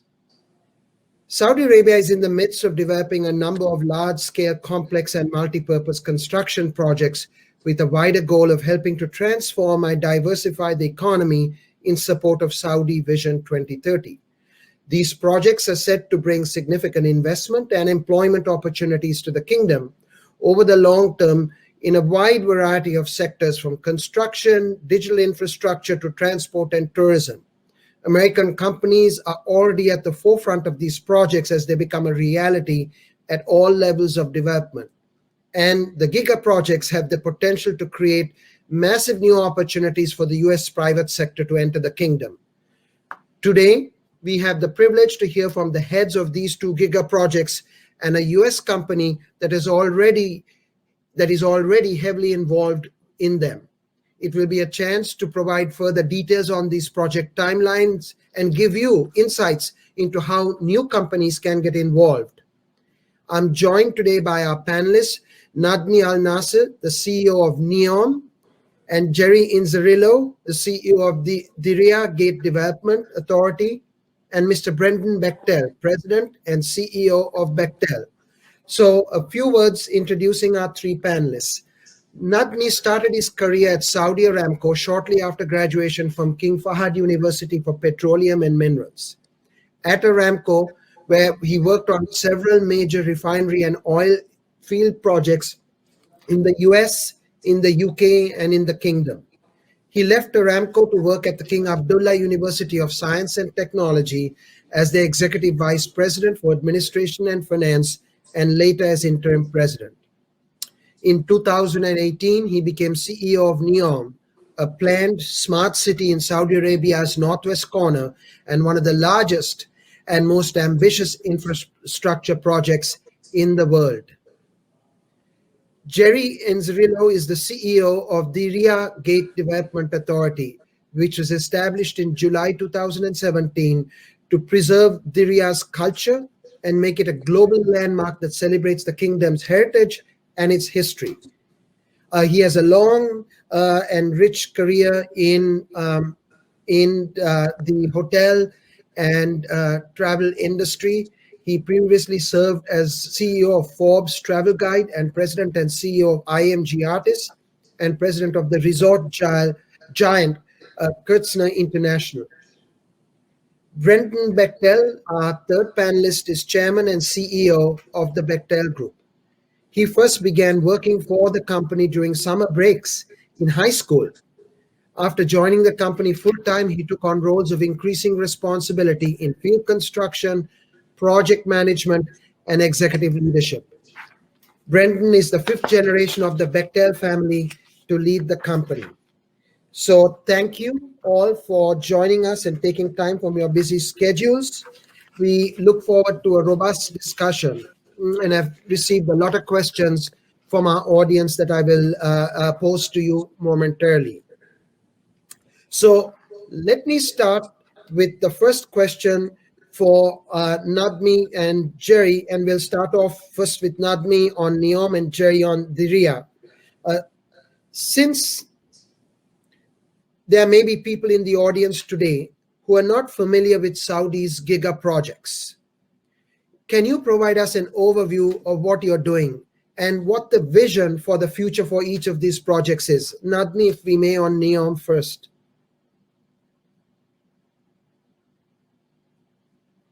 I'm sorry, you're muted.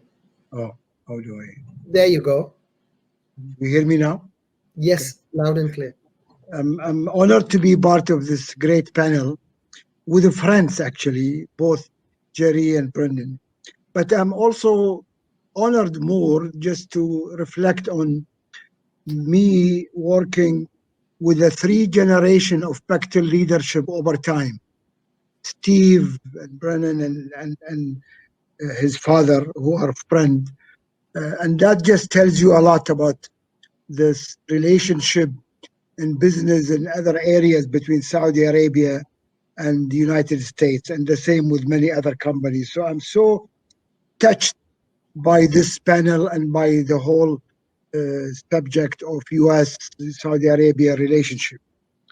So first, welcome and hello from NEOM. I am here sitting in the middle of NEOM with 600 employees of mine that are living, working here. So why are we here? We're here on a mission to develop, but most importantly, to transform the vision of NEOM to reality. So what is NEOM vision? NEOM vision is to be a model for creating a new economy driven by technology, driven by over 16 economic sectors that are going to create this independent economy, and based on our vision of the future. The nickname of NEOM is the land of the future, and that's what the vision statement for. So how are we going to visualize and design for the future?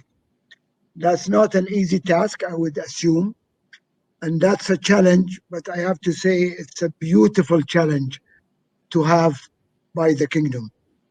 Yes, we are one of the Giga projects.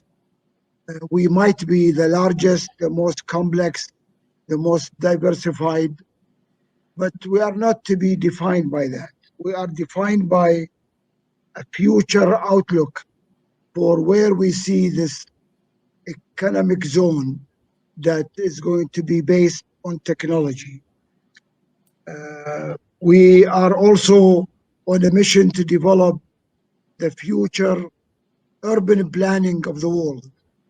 And why we are focused and also paying more attention to urban planning, we believe that's one of the most challenging concepts to the world going forward. Climate change, environment, sustainability. We believe we have a great opportunity here to start from zero on how the world should be in many decades to come. How can we show the world, working together with the rest of the globe, how the future will look like? I'm sure many of you have seen the launching of the line, which is the heart of what NEOM is all about. We are on that journey, and we are working with different and global diverse companies with us. And we are going to focus on how we move with this journey.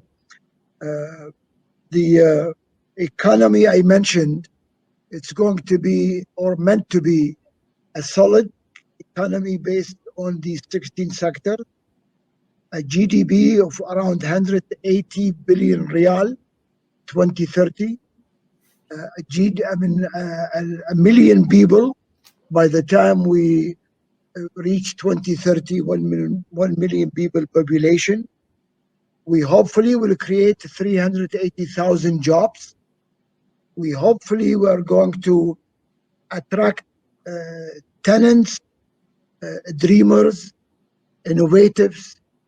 We are planning and working hard to bring the best talents in the world, because we are going to offer the best talents in the world what the great talents need to transfer and evolve the vision of NEOM. When we say NEOM, we speak about the land of the future. When the NEOM name is mentioned, is when people remember that NEOM stands for the new land and the new future. Where are we today? We are starting to transform the strategies and the vision we had to planning and then to implementation. We are in the site here because we started the execution. We are working with many companies, mainly Americans and Europeans so far. And by the way, Bechtel is the leading company on site as a partner and helping us managing this project.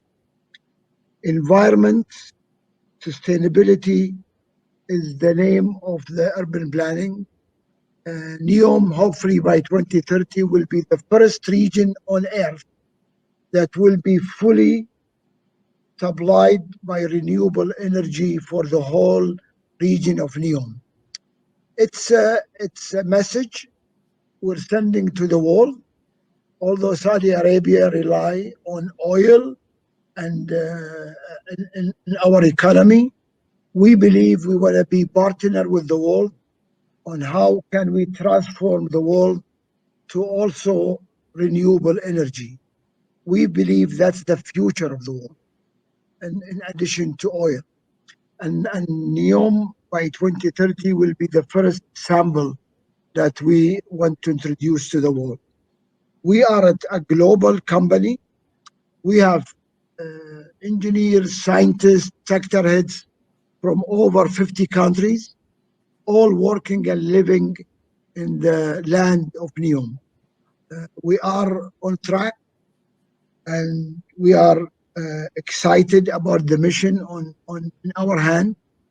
And I'm sure you will hear more about where NEOM is going to go over the next few years, because we have a busy schedule of milestones to meet, and we hopefully can meet all these dates. So in a nutshell, that's what NEOM is all about, and hopefully we will be in execution method soon. Thank you so much, Nadmi. And it is indeed very much about the future. And in that vein, Jerry, can you tell us a little bit and the audience about Diriyah Gate development, which is just outside of Riyadh, and again, very futuristic?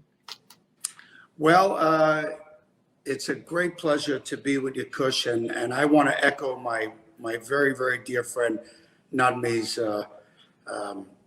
welcome to everybody, and especially to Brandon. Bechtel, one of the great, not just great American companies, but one of the great American families. So it's a great honor to be with everybody today. And I have the great pleasure of saying something that His Majesty, the custodian of the two holy mosques, has said many times, and His Royal Highness Mohammed bin Salman. And that is that in order to embrace and be optimistic and celebrate a brilliant future, which this kingdom has, you have to celebrate and rejoice on what your rich past has been. So Diriyah, in the middle of central Riyadh, a city of 7.2 million people, which the Crown Prince on TV just recently laid out a vision of making it one of the great cities in the world. Saudi Arabia, as everybody knows, is G20. We did an amazing job this year as presidency of the G20, one of the most successful G20s ever held, even considering that with the COVID, it had to be held virtually. But we're moving the city from 7.2 million people to 20 million people. We're moving, tourism is one of the major pillars of Vision 2030. We will move the kingdom from its present 16 million visitors to over 100 million visitors. His Royal Highness has set up recently, last year, a brand new designated Ministry of Tourism under the very inspired leadership of His Excellency Ahmed Al-Khatib. Many people know that we opened up the kingdom successfully in September of 2019 to a test of 49 countries plus Macau and Hong Kong. And upon opening up the kingdom to these electronic visas, we were averaging 55,000 visits a week. And where the WTTC and the United Nations World Travel Organizations indicated that Saudi Arabia was the fastest growing new tourism country in the world. But the COVID came, and to protect travelers from all over the world and to protect our society, we had to shut the protocols down, and we're ready to reopen. But with all this good news, Vision 2030, with moving Riyadh to 20 million people, with attracting 100 million people by 2030, you want to see the birthplace of the Saudi kingdom. You want to see the birthplace of the Arabian Peninsula. and that's Diriyah. Diriyah is in central Riyadh. We have engaged in a very major master plan, $20 billion first phase that will comprise the Jewel, which is the UNESCO World Heritage Site called At Taif. We call it the home of kings and heroes. But first phase will have 19 new hotels, the best hotels in the world. We will have the new King Salman University, major university and colleges, 6,000 residences, hundreds of restaurants, souks. So in the Najda Central Saudi architecture, authentic architecture that's over hundreds of years old, the UNESCO World Heritage Site alone is over 400 years old. When people come to Riyadh, we will show them an authentic, rich kingdom in culture and heritage before they go throughout the entire kingdom and see how beautiful the kingdom is from its topography and see how welcoming all Saudis are. So Diriyah is very special because it celebrates the past while looking to the future. And then you have the great vision of the Crown Prince and his legacy of what NEOM will be, which my beloved colleague eloquently described so well in terms of what aspirational societies will be going forward. So we're very honored to have this largest cultural heritage master plan. It will be the largest cultural heritage mud city in the world and the largest cultural heritage master plan in the world in central Riyadh. Fascinating. And thank you, Jerry. And Nadeem, we'll come back to you. But celebrating the past and looking to the future is a perfect segue to Bechtel, having its long history in the kingdom. So Brendan, can you take a few minutes to paint for us as a scene setter Bechtel's role at large on these Giga projects, and then maybe specifically a little bit on NEOM, and we'll come back to maybe Saudi Metro Rail and others a little later. Yeah, thanks to Kush and the Chamber for the invitation. And I'm sitting here grinning, listening to my friends Nadmi and Jerry. So honored to be with you, and really bookended by our experience in the kingdom here. Jerry, I've had the pleasure to be to Diriyah for the Formula E, which was this amazing experience of being in this incredible historic city, the birthplace of the kingdom, as you talked about, while watching an all-electric Formula One race. And it was such a moving example of honoring the past and leaning towards the future. And of course, Nadmi, everything that is happening at NEOM for a company of engineers that love global scale opportunities. This is just the most exciting thing. So thank you. It's a real honor and pleasure to be with you both. In Bechtel's case, so our history in the kingdom goes back more than 78 years, so nearly 8 decades. And over that time, we've delivered more than 300 projects in the kingdom, starting with the Ras Tanur refinery in 1943 was our first project. Interestingly, and I talk about this every chance I get, we have worked in Saudi Arabia continuously longer than any other country outside the United States. So we've worked in Saudi Arabia continuously longer than in any other country outside the United States. And look, nowhere have we had such an opportunity and a privilege to participate so fully and so proudly in a country's history and be a partner throughout its transformation, which is continuing today, which is so exciting. And over these 8 decades, we've seen the U.S. Saudi partnership and relationship at all levels grow to become one of America's most important and longest running strategic relationships. And of course, we look forward to that continuing to endure for many years to come, and we're going to play our part in that. It's enabled both our countries to achieve really great things together. I would want to emphasize today that U.S. business has a critical role to play in strengthening those U.S.-Saudi relationships and supporting the kingdom's goals to transform its economy and to expand opportunities for all Saudis. And the best way to do that is through engagement, just leaning in and being engaged. And so Bechtel's doing that. We're currently supporting a number of really exciting projects that you've already heard about. We've got a project management role that we're very proud of on NEOM. We think NEOM is probably the boldest and most innovative and ambitious infrastructure project in the world today. It's sort of, it's on par with the Roman aqueducts, and it's the Channel Tunnel and the Panama Canal. It's a once in a generation infrastructure undertaking. It's so exciting. We're leading one of the consortia building the Riyadh Metro, which we may come back to later if we have time. We have a small team working with SAMI in project and construction management for their basic infrastructure as part of Vision 2030. We're working with Modern and their projects in the mining sector. And then, of course, and I think the theme of Giga and mega projects, again, looking to the past to inform our future. I can't not mention, the original Saudi Giga project of Jubail, the industrial city, which we started. It was a fishing village when we started in the 1970s, and today it's one of the largest industrial cities in the world. And much like NEOM is envisioned, it's also got this wonderful residential and educational experience for everyone who lives and works there. And then last, we just made the decision just a few months ago that we've recently moved our headquarters for the Middle East region to Riyadh as a sign of our commitment to the kingdom, and again, positioning for all of the exciting future opportunity that we see in the kingdom. So this is the first time, I think, in our company's history over the last year that we have all 4 of our global business units active with ongoing work in the kingdom. I think there's only 1 or 2 other countries in the world where that would be the case. So it's a multi-sector opportunity. But whatever the project is that we're working on, our job, particularly in the kingdom, is to be a partner, not just a contractor, but to be a partner. And we take that honor of being a partner in helping deliver Vision 2030 very, very seriously. And we view it as more responsibility than privilege, but we're very honored to be part of it.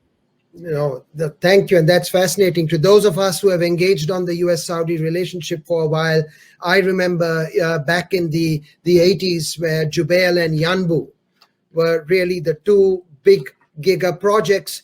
Many viewed those as with skepticism as to whether they would succeed or not. And decades later, they have been cornerstones of not just Saudi's economic development, but created jobs here in America and been a cornerstone of that bilateral relationship. So with that, one of the cornerstones for the future clearly is NEOM. Natmi, can you tell us a little bit about how what you would flag for companies, particularly American companies that are looking at future opportunities, either in certain areas that you may be looking for or things that they could be engaged on?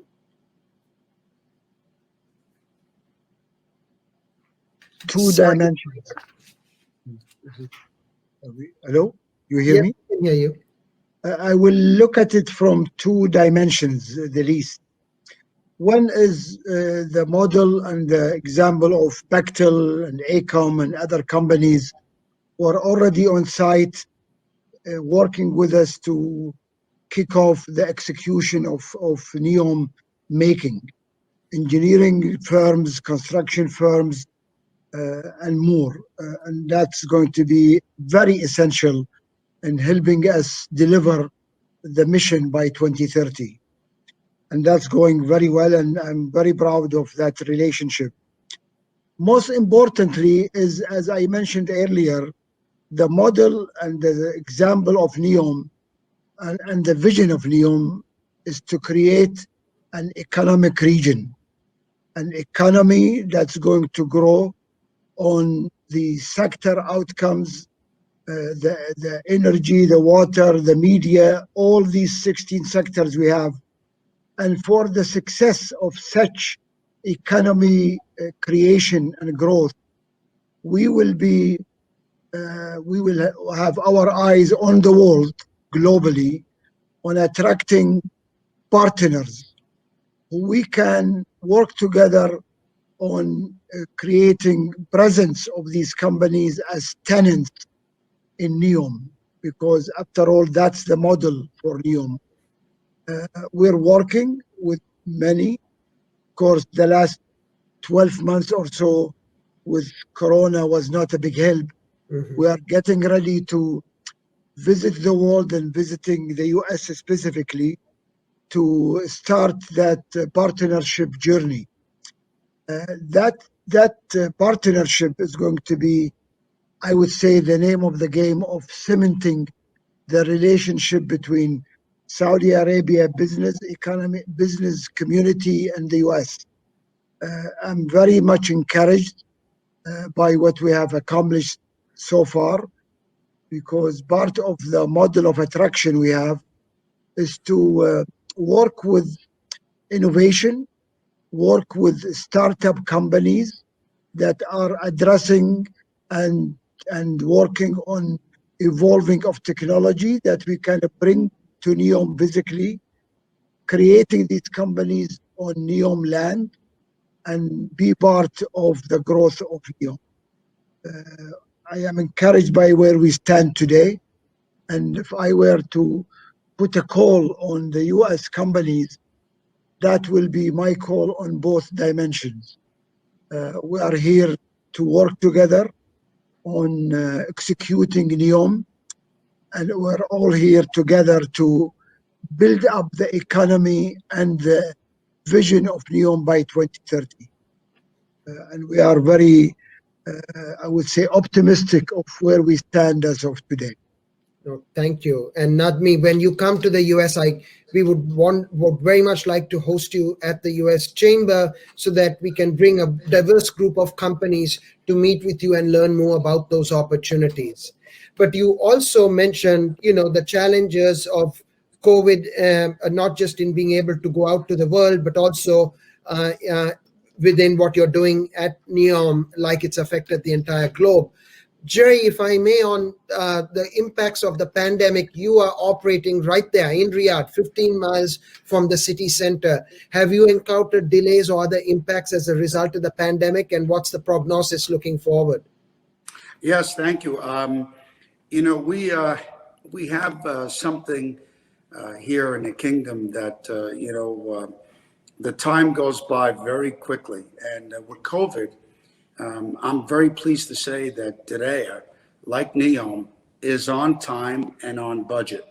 Now here, because we're the birthplace of the kingdom and because we have such an important role to the Riyadh Metroplex and the kingdom's tourism strategy, all the resources have been given to us to stay on time. So with a lot of countries around the world, very justifiably so, with revenues dropping, and even in the Kingdom of Saudi Arabia when oil prices were dropping, the leadership here in the kingdom never cut back any of the resources to Diriyah.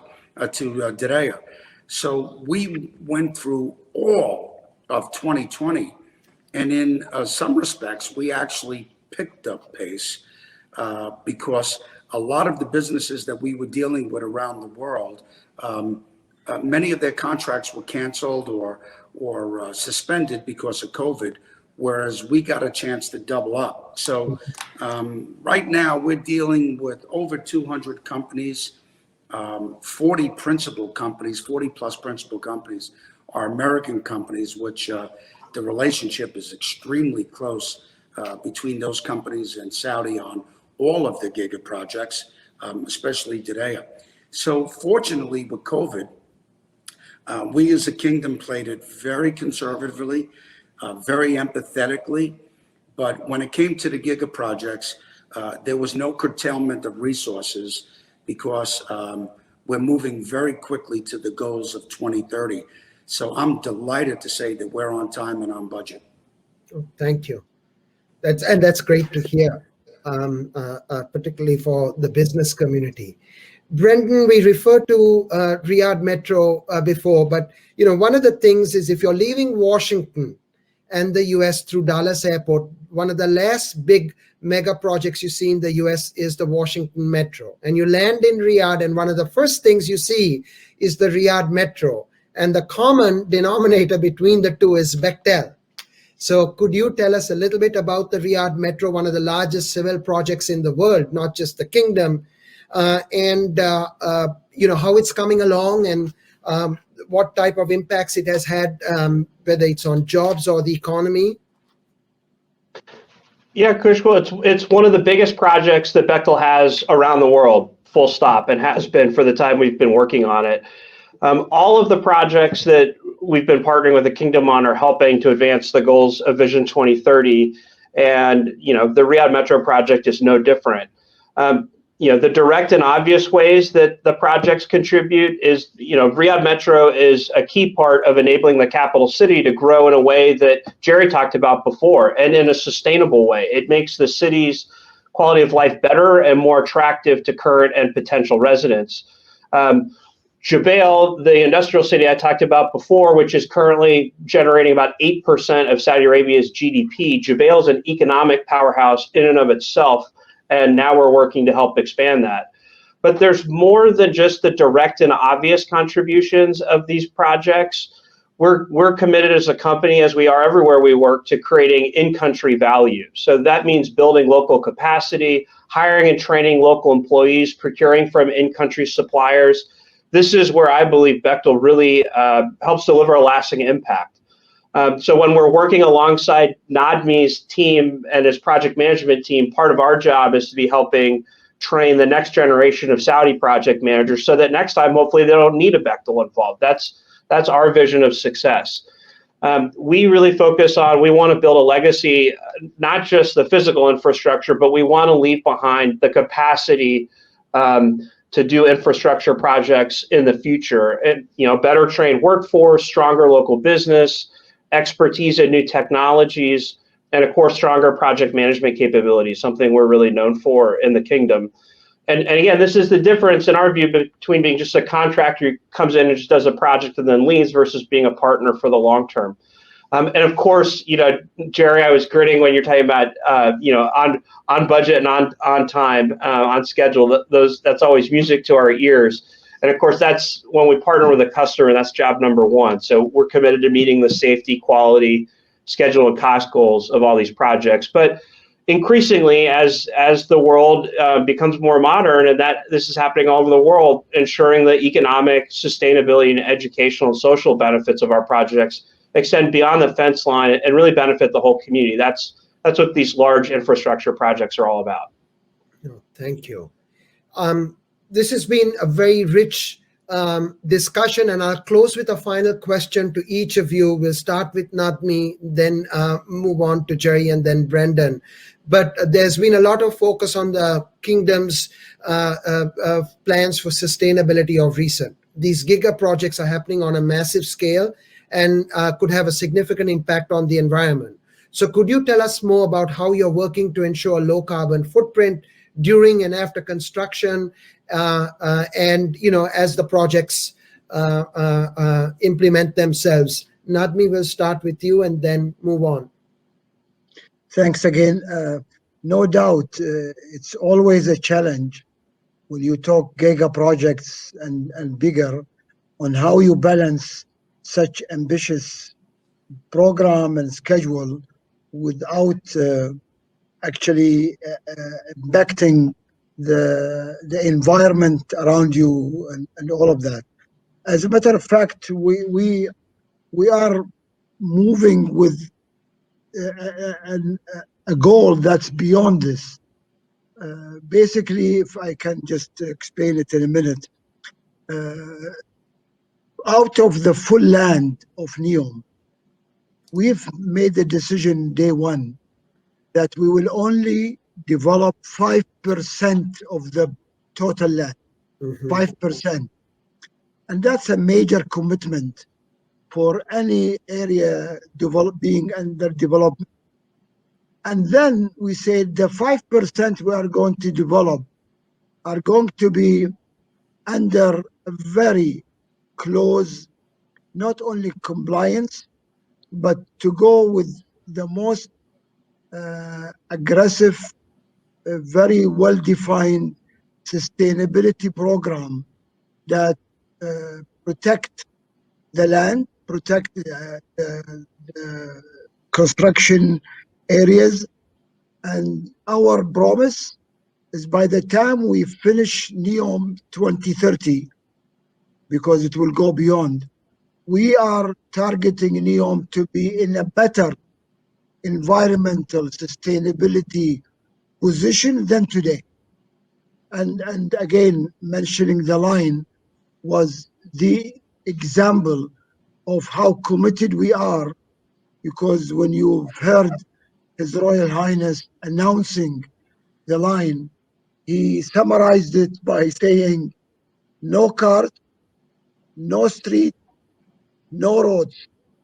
Everywhere you want to go to within your community, it's 5 minutes walk. From the beginning to the end of NEOM is less than 20 minutes on a train or on a speed. We are presenting this model because we believe that's the futurist sustainability model that the world will have to follow. So we are not leaving any doubt that we are totally committed to what the world will see in 2030. Wonderful, thank you. And in a similar vein, Jerry, Diriyah and what it may be doing on sustainability? Yes, this is very, very complex, because when you look at His Royal Highness and you look at Nadji's vision for NEOM, you have the benefit of planning for the future of what a healthy and thriving society will be. Ours is complex because if you take the World Heritage Site of Diriyah, I mean, you know, we're almost 300 years old, built out of mud and straw and palm timber that was taken from the Wadi.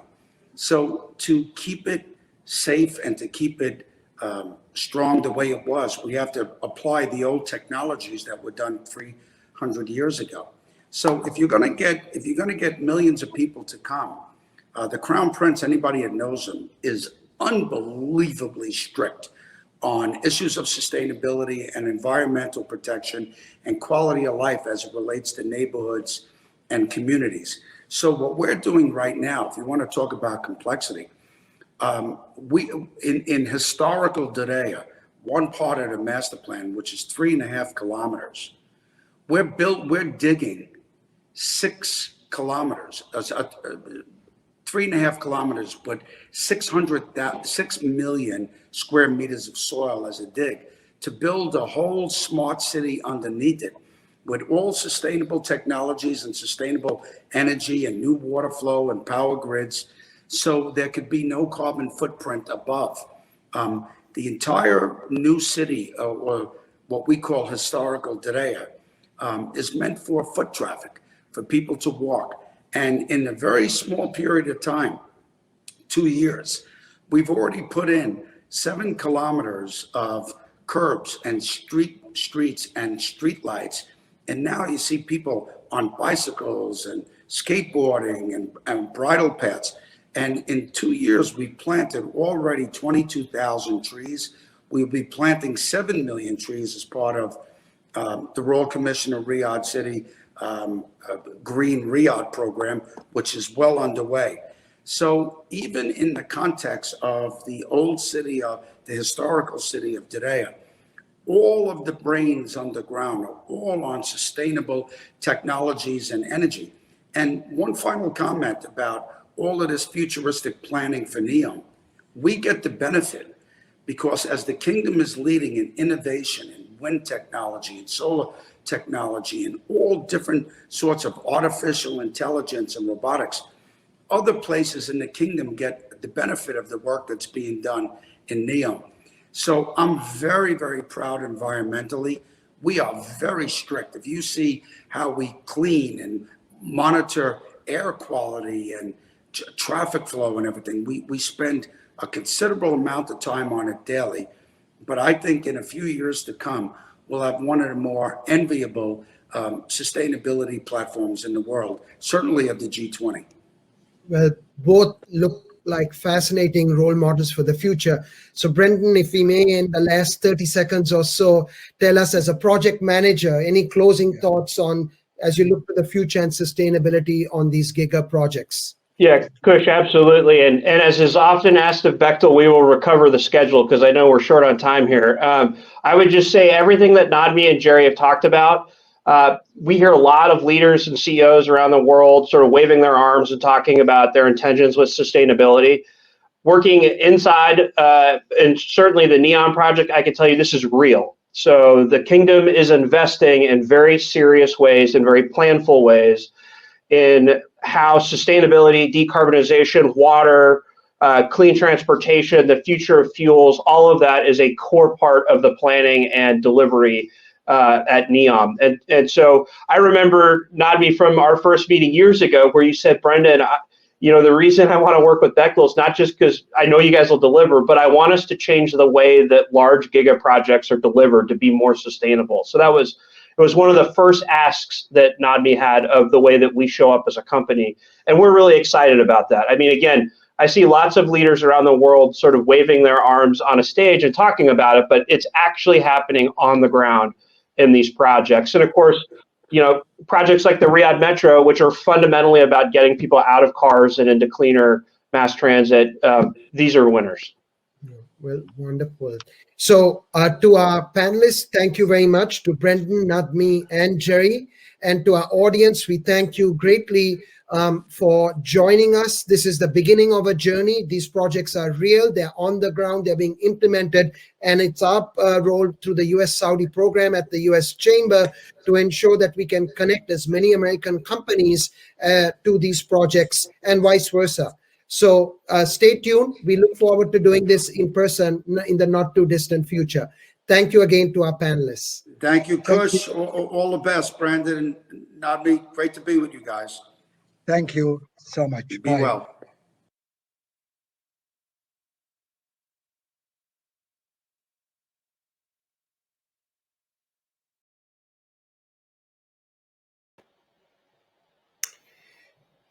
It has been an honor to host our distinguished guests and panelists for day one of the U.S. Saudi Arabia Business Leaders Forum. From the Chamber's President and CEO, Suzanne Clark, to His Excellency Khalid Al-Falih, and then the CEOs of several major U.S. and Saudi companies, and the heads of two of the major giga projects in Saudi Arabia, it has been a rich and full day of important ideas and insights into the direction of the U.S.-Saudi relationship. Thank you to our speakers for their time and insights. To briefly reflect on today, we heard Minister Khalid Al-Falih lay out an elaborate plan of the kingdom's opportunities and its responsiveness to the post-COVID era and how it plans to engage American companies. Suzanne Clark, the new CEO and President of the U.S. Chamber of Commerce, spoke about the Chamber's commitment to enhancing the bilateral commercial and economic relationship and spoke to the strength that American businesses bring to the partnership and Saudi Arabia's inward investment into the United States. Our first panelist, moderated by Myron Brilliant of the U.S. Chamber, talked about the future of economic collaboration and emerging stronger. We heard Mr. Yusuf Al-Banyan, the Vice Chair and CEO of SABEC, talk about Saudi Arabia as a logistical hub and how SABEC's inward investment into the U.S. Employs 5,000 Americans in 13 locations.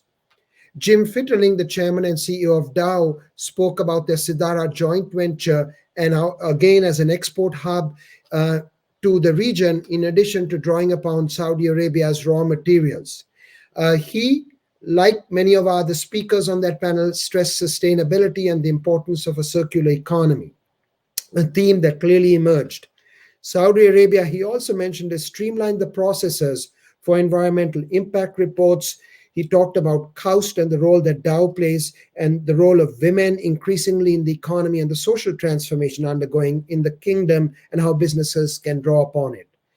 Saifi Ghasemi, the chairman and president of Air Products, talked about the joint ventures they have in the kingdom and key new investments, particularly on hydrogen and other areas.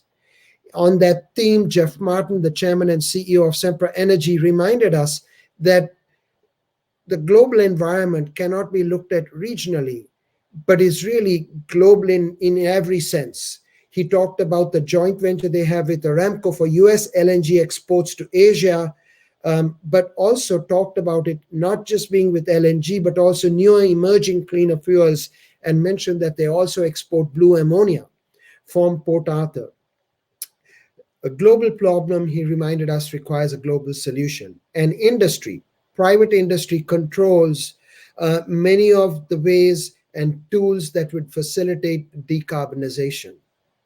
On staying with that important theme of technology, innovation, and addressing the climate challenge, Ron Wopel, President and CEO of Guardian Industries, talked about the fact that their glass that they use in industry, in buildings, now allows buildings to be net zero emissions. And he spoke about their joint venture with SABIC in that respect. Guardian about 2 years ago became part of the Koch Industries family of companies, and he spoke about Info Software, another Koch company, and its presence in the kingdom, Koch Engineers, the Agriculture Group, and the Molex Group that makes sensors and industrial technologies. Again, speaking to the wide variety of opportunities and partnerships American companies can have with the kingdom. On the next panel, focusing on Giga projects, we heard Brendan Bechtel, CEO of Bechtel, Nadmi Al-Nasser, the CEO of NEOM, and Jerry Inzerillo, the CEO of Diriyah Gate Development. Touched upon NEOM as the futuristic Saudi city that Bechtel is leading the master plan on, and Nadmi talked about the different opportunities for American companies. Diriyah Gate Development, 19 new hotels, 6,000 new residencies, UNESCO heritage site right outside of Riyadh. And Jerry talked about what they have done and what will be done in the near future, and the opportunities again there for partnerships. Brendan Bechtel spoke about the environment for work on large-scale projects in Saudi. He mentioned that Bechtel has, outside of the US, been in Saudi Arabia longer than any other country in the world. And he spoke about the opportunities that the kingdom offers in terms of infrastructure projects that offer not just the large American companies opportunities, but also the entire supply chain of companies involved with these types of projects. So a very, very productive day. I thank everyone for tuning in. We had over 1,200 people that joined us, and that demonstrates the interest there is in the relationship. I'm confident that we can move the next steps of this forum forward through what we have learned just today itself. Before closing, I'd like to once again recognize and thank the sponsors, Boeing, Johnson & Johnson, Chevron, and Venture Global LNG. I also want to mention and thank Chevron and Clay Knife for his role he played in elaborating on some of their work in the kingdom.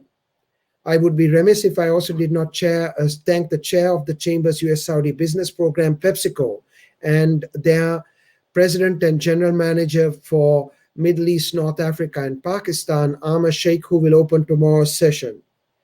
Also tomorrow, we'll hear from Her Royal Highness, Princess Reema, the Saudi ambassador to the United States. We will have panel discussions on economic diversification, sustainability, and healthcare. So be sure not to miss the exciting agenda we have planned tomorrow. Thank you again for being with us, and we will see you tomorrow. We are now adjourned today.